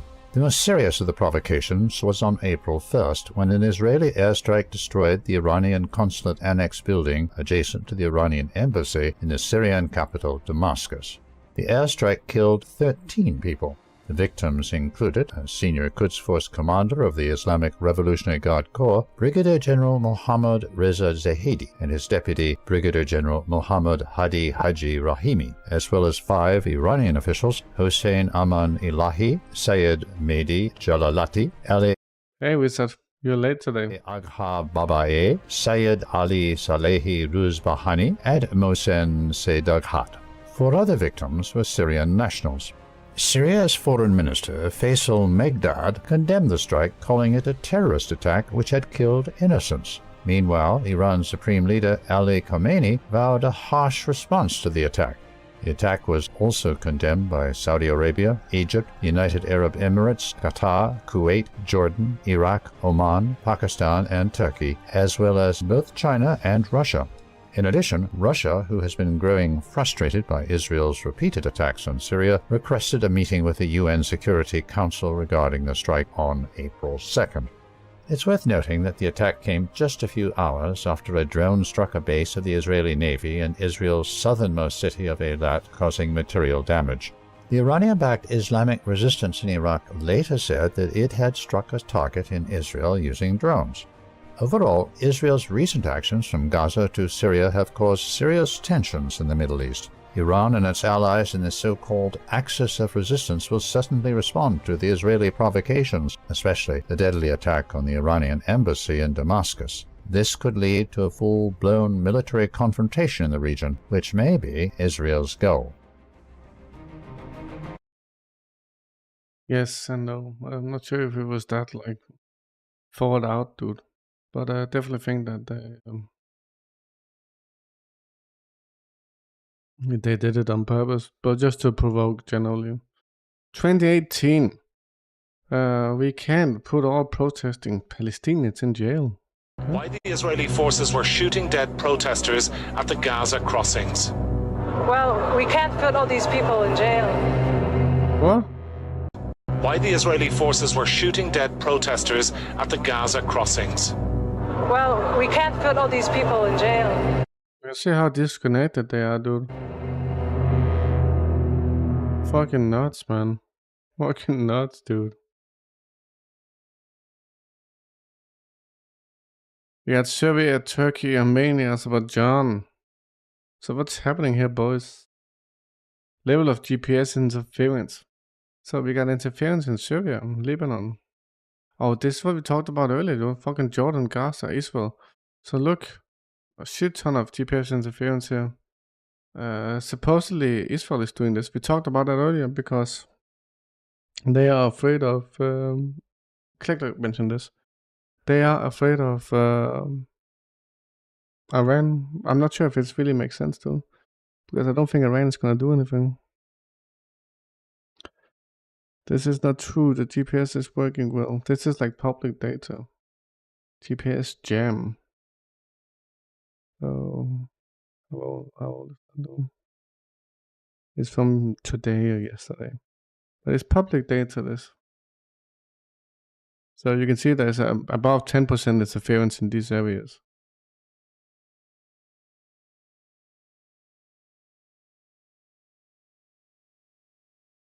You might be on another satellite. Time is running out.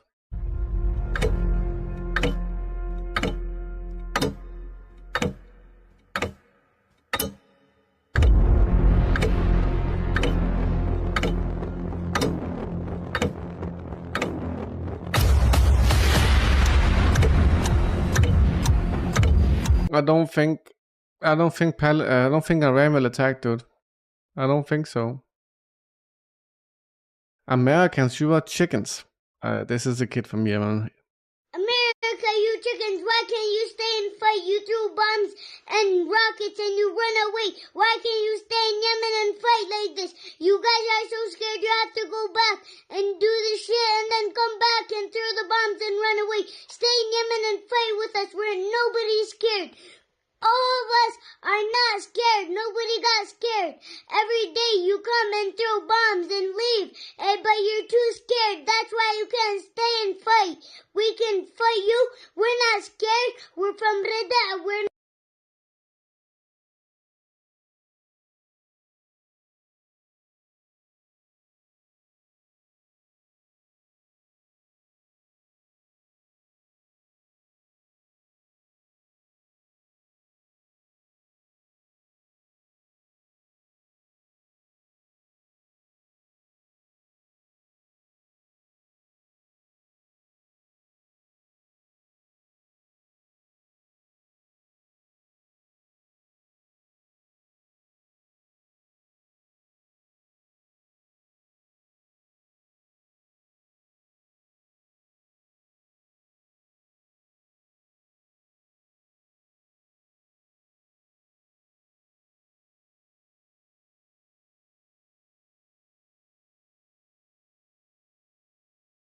Hey, citizen.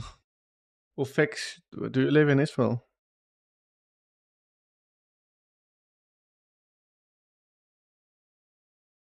To do something, boys. Give me a moment. You do. And does the GPS navigation, does that one work? We're not talking about mobile internet, but GPS navigation.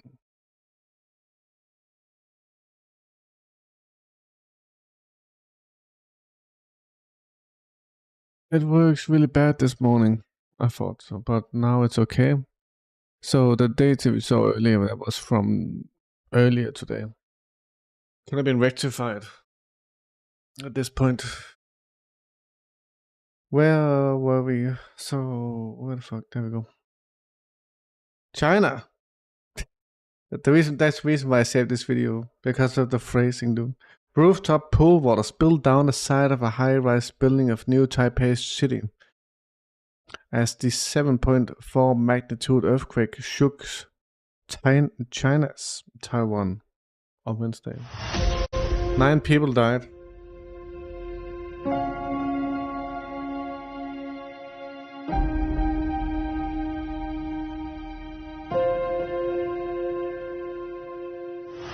There's a lot of water, dude.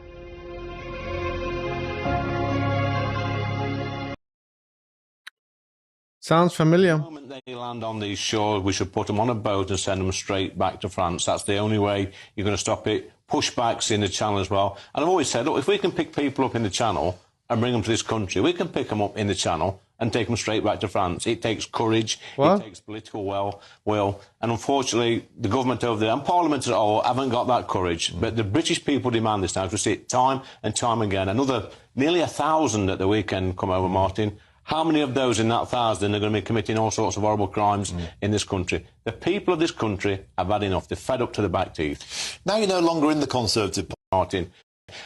Is this about immigration? I don't give a fuck, dude. The great international crowdfunding.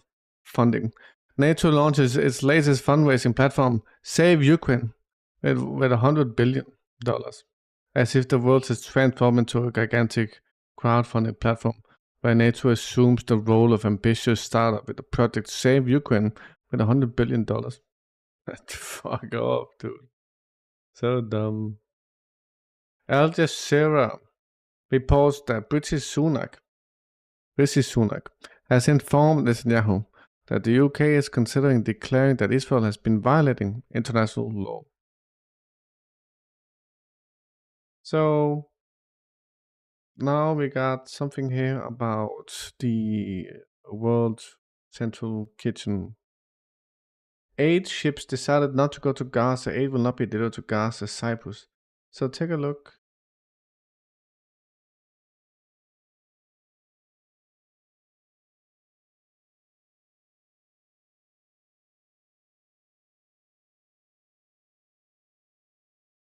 So we got 1, 2, and 3. These were separate incidents of 8 trucks. So 3 cars of the World Kitchen workers in 3 different places were eliminated by Israeli Air Force.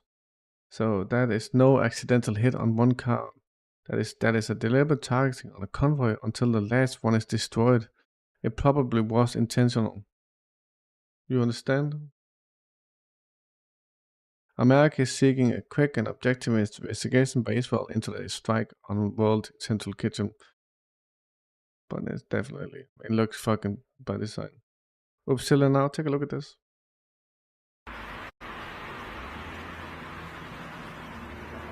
GMO tomato versus non-GMO. We also got GMO wheat versus non-wheat. It's bizarre, dude.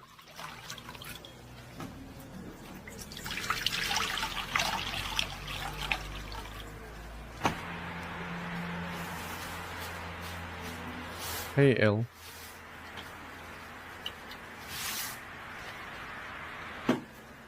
I know. We all know that, dude. You don't have to pretend.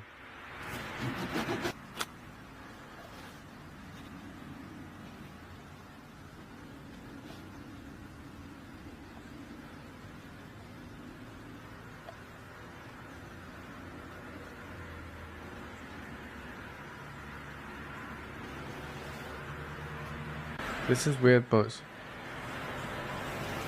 Very weird. Okay, that's a normal one. That's the GMO one.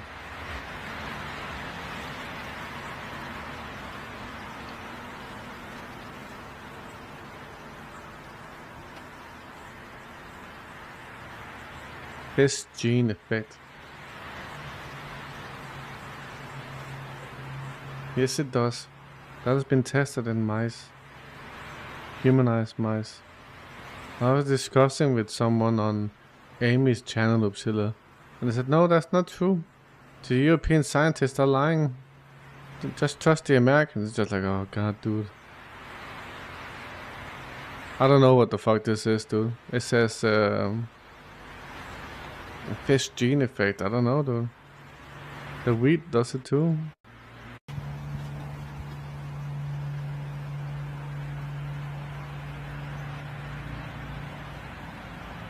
Yeah, Amy, that was a horrible place, dude.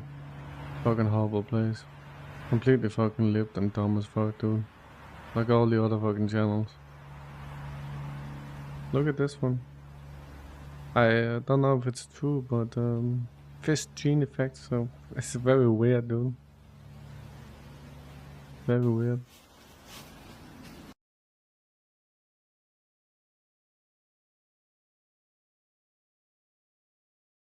So I'm 1 day behind with my fucking videos too. That's how bad it is.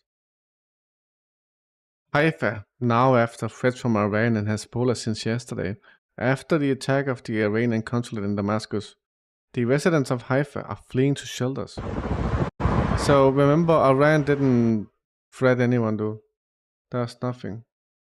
Nothing. So again, what was your name again? Ufex. So this is probably the same, dude. This is probably come back to normal at this point, but there's no threat, dude. You have been chosen for the meat department. So we got 153rd Mechanized Brigade that's no longer mechanized. Which essentially means you're meat, dude. Operation Al-Aqsa storm put Israel on brink of extinction, says Nasrallah. We're gonna have to see, dude. The Secretary General of Lebanon's resistance movement, Hezbollah. Okay. So, I'm gonna move a bit quick to it because we got so much bullshit. The peace-loving NATO has not yet been progressively expanding. Has not only been progressively expanding and encircling Russia from the Western Europe and the Caucasus for the past 30 years. The latest infographics from Ripper clearly shows how the US and Britain are also discreetly increasing their military and economic presence at the Russian southern border by infiltrating the former Central Asian Republic.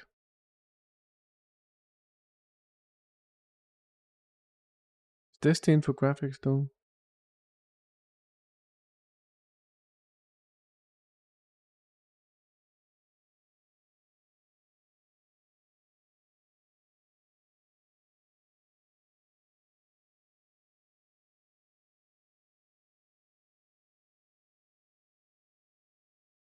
I think we're gonna pause it here, boys. Because it's over 12 o'clock. So I'm just gonna double check some. What is that? That was the old link. Second delete. What is that?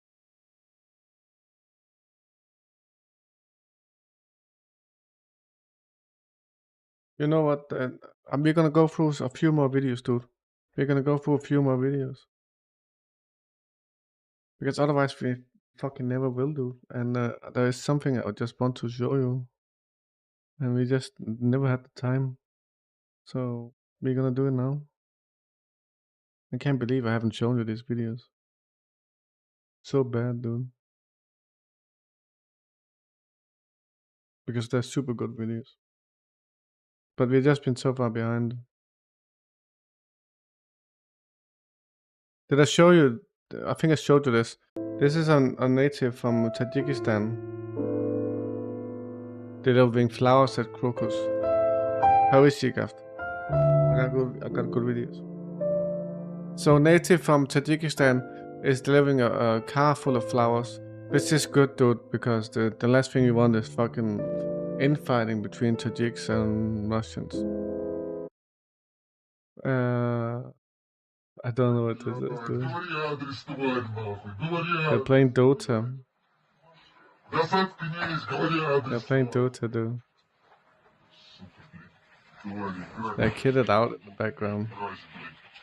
Energy drink. There's a sad big bad boom. The Ukrainian says that grain goes from Russia to Poland, although at this time the Poles do not allow Ukrainian trains to go to Poland. З Кацапи везуть зерно. У Польщу, блядь. Це, блядь, війна є. Скільки зерна, блядь, а українці, блядь, не пускають зерном. Що то за хуйня така? Дружеський народ, блядь, оце?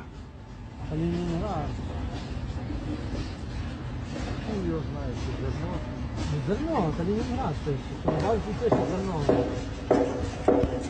Новенький вагон, блядь. Ну, як зерно везуть? А українці не пускають у Польщу, щоб зерна. Васуйте, рід, твою мать. Good. And here we got the videos I wanted to show you, which we haven't been able to go through because we've just been super piled up, dude. So are you ready? Seagaft, I want you to see this. What, Navalny? This is Stas, by the way, who I believe is an American who moved to Russia. And he does he has a YouTube channel where he does stuff like this. He's doing an interview with an American, and he's being like typical American. Navalny zeroed in on as a lawyer. He's talking about Navalny. What Navalny zeroed in on as a lawyer was corruption, electoral corruption. Yeah, but he was corrupt himself. Well, that may be. Everyone may have certain degrees of corruption, but that doesn't make. But that's an ad hominem attack. It doesn't make. No, it's not. It's proven. It is. And he was. No, hold on. If I'm doing an ad hominem attack on him, he's been doing ad hominem attacks on everyone else. So. But the criticisms. This is. Hold on. The criticisms of the. It's like a typical American. It's not like, I'm not a Nazi, you're a Nazi. It's the same sort of attitude, dude. They keep blaming people and then they keep doing it themselves, dude. I see this all the time on Twitter, dude. People complaining about shit and then they do it themselves. The Russian electoral system are substantiated, notwithstanding. And what substantiated? How, dude? The question is, why was he such a threat to the Russians? He wasn't. Kremlin, I should say. He wasn't a threat to the Kremlin. Why did they try to kill him? Why did they didn't? They kill him? None of that is proven, dude. So you can tell how they're just talking about Russia like the Western propaganda is facts, dude. It's so pathetic. Hold on a second. Mm-hmm. How many people die in your prisons? I looked this up. It's like 500 or 600 a month. That's how many it is. Which is way less than in Russian prisons. I know this without looking because I just assume America is way worse because it always is, dude. Not nearly as many as die in Russian. I don't know. No, but hold on a second. First of all, you just said that's the propaganda spin. Not nearly as much as in Russians, and then you go, I don't know, which means you actually don't know. So just say it's okay. When I don't know something, I say I don't know. This is like the typical American mindset, dude. This is typical, dude. This is the typical American mindset, dude. I see it all the time. Exactly like this. I also see the Americans behaving in a way and then blaming others for behaving in that way. Then you said, okay, so the Baltics, they have this fear of, I don't understand what the point of Russia doing anything with the Baltics, what, to fix their economies as well?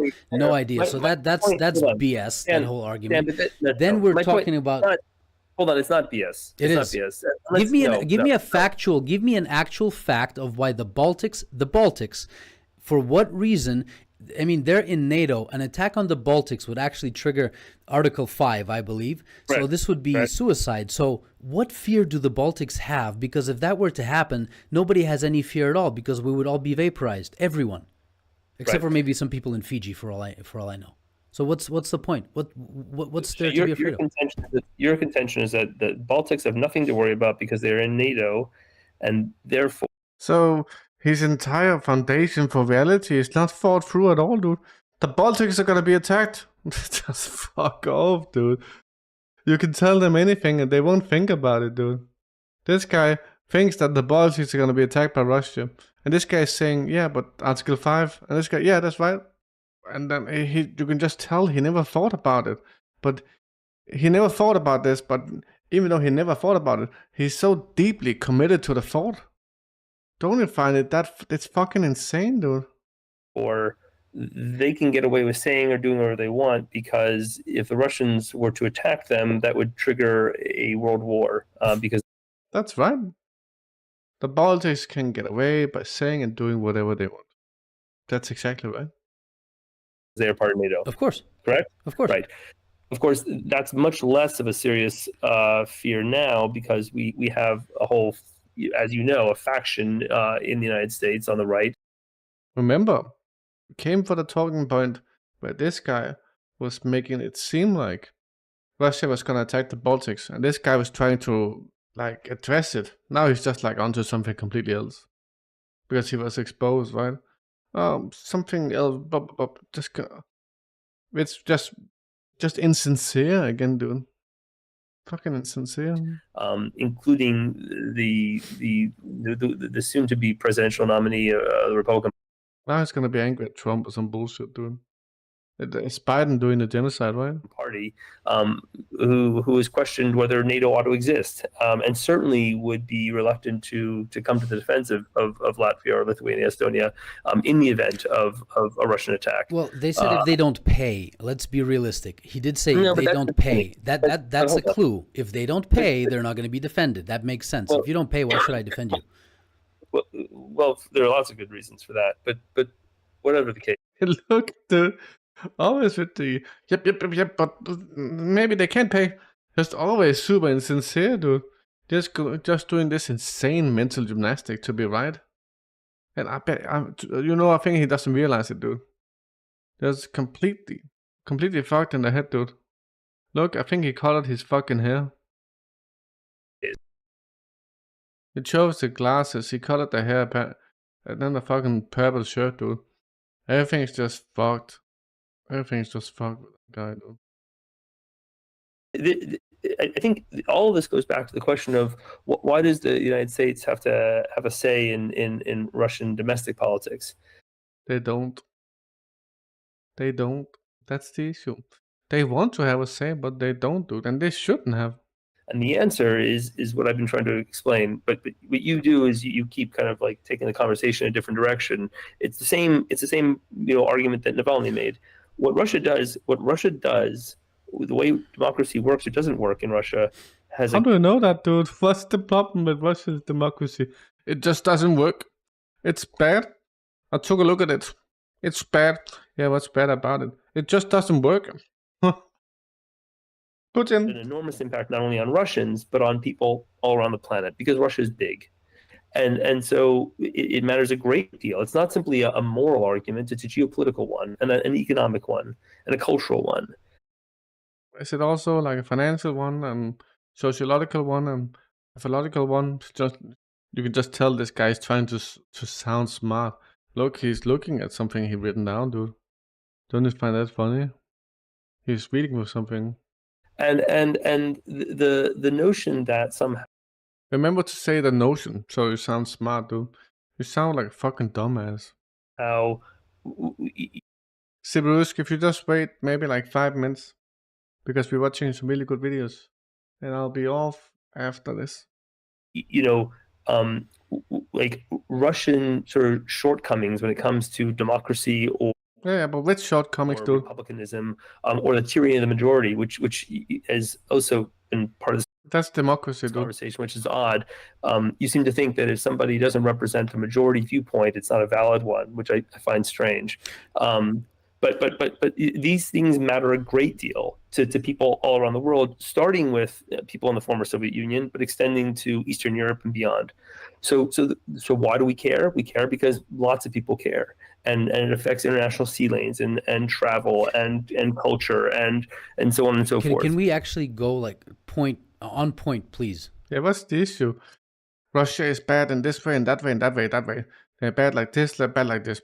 He's just like smearing Russia. It would be great to discuss like what's your point? What is the exact complaint, dude? Is there some sort of law that Russia has, or a bill, or is there some sort of system or framework you don't like? I mean, is there like a historical event that happened that you don't like, or something? Because Russia is your point? I'm trying to summarize here. Is your point that because historically we've amassed so much land, okay, that we have to be controlled by somebody else to make to what? Make world peace? Is that the point? No, nonsense. No, nonsense. It's that you need to join the modern family of nations. We are the jungle. We are the garden. They are the jungle. You need to do like us, dude. You need to do like us, otherwise we will attack you. So this is like a fascist viewpoint, dude, right? You need to do like us, be like us. Give us your money. You need to grow up. What is? Hold on. Whoa, hold on a second. Hold on a second. If that's not an ad hominem, I don't know what is. What do you mean we need to grow up? I met tons of Ukrainians, certainly in Eastern Ukraine and the Crimea, who were very pro-Russia and Putin up until 2014, 15, 16, certainly up until 2022. I think things have changed a little bit, but where? In Ukraine, for sure. Yes, not in Crimea, because you're saying you knew Ukrainians in Crimea. Crimea. I know that Russians don't consider Crimea part of Ukraine, but I didn't have to show my passport when I went over the bridge. Right. Okay. Are you in the center of Moscow or outside the center? I met.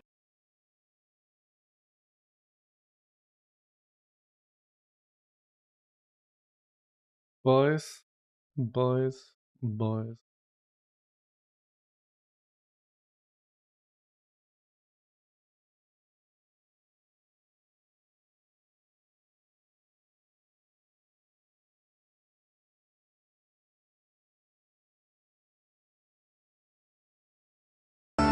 полях бескрайних рощ колосится.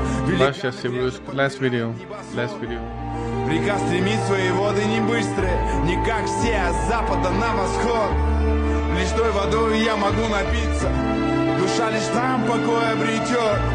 А той привязанности не излечится, лишь обострение до приступа из года в год. Мы первый раз были с Лёкой в Штатах, с балкона созерцаем бухты с яхтами.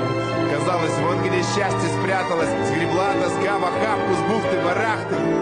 Сердце расстроилось миг с головой, разбило доводы вдрызг булавой. Солнце его не греет, не веет, соль и прибой. Просит билет, чтоб отсюда скорее домой. Столько в тебе спрятано, тайны разгаданы. Это лимонит заставляет жить на вершине кратера. Чем всегда оправдана, кем, скажи, власть дана. Снова возвращать, чтобы исчерпать каждого из нас до дна. Каждого из нас до дна.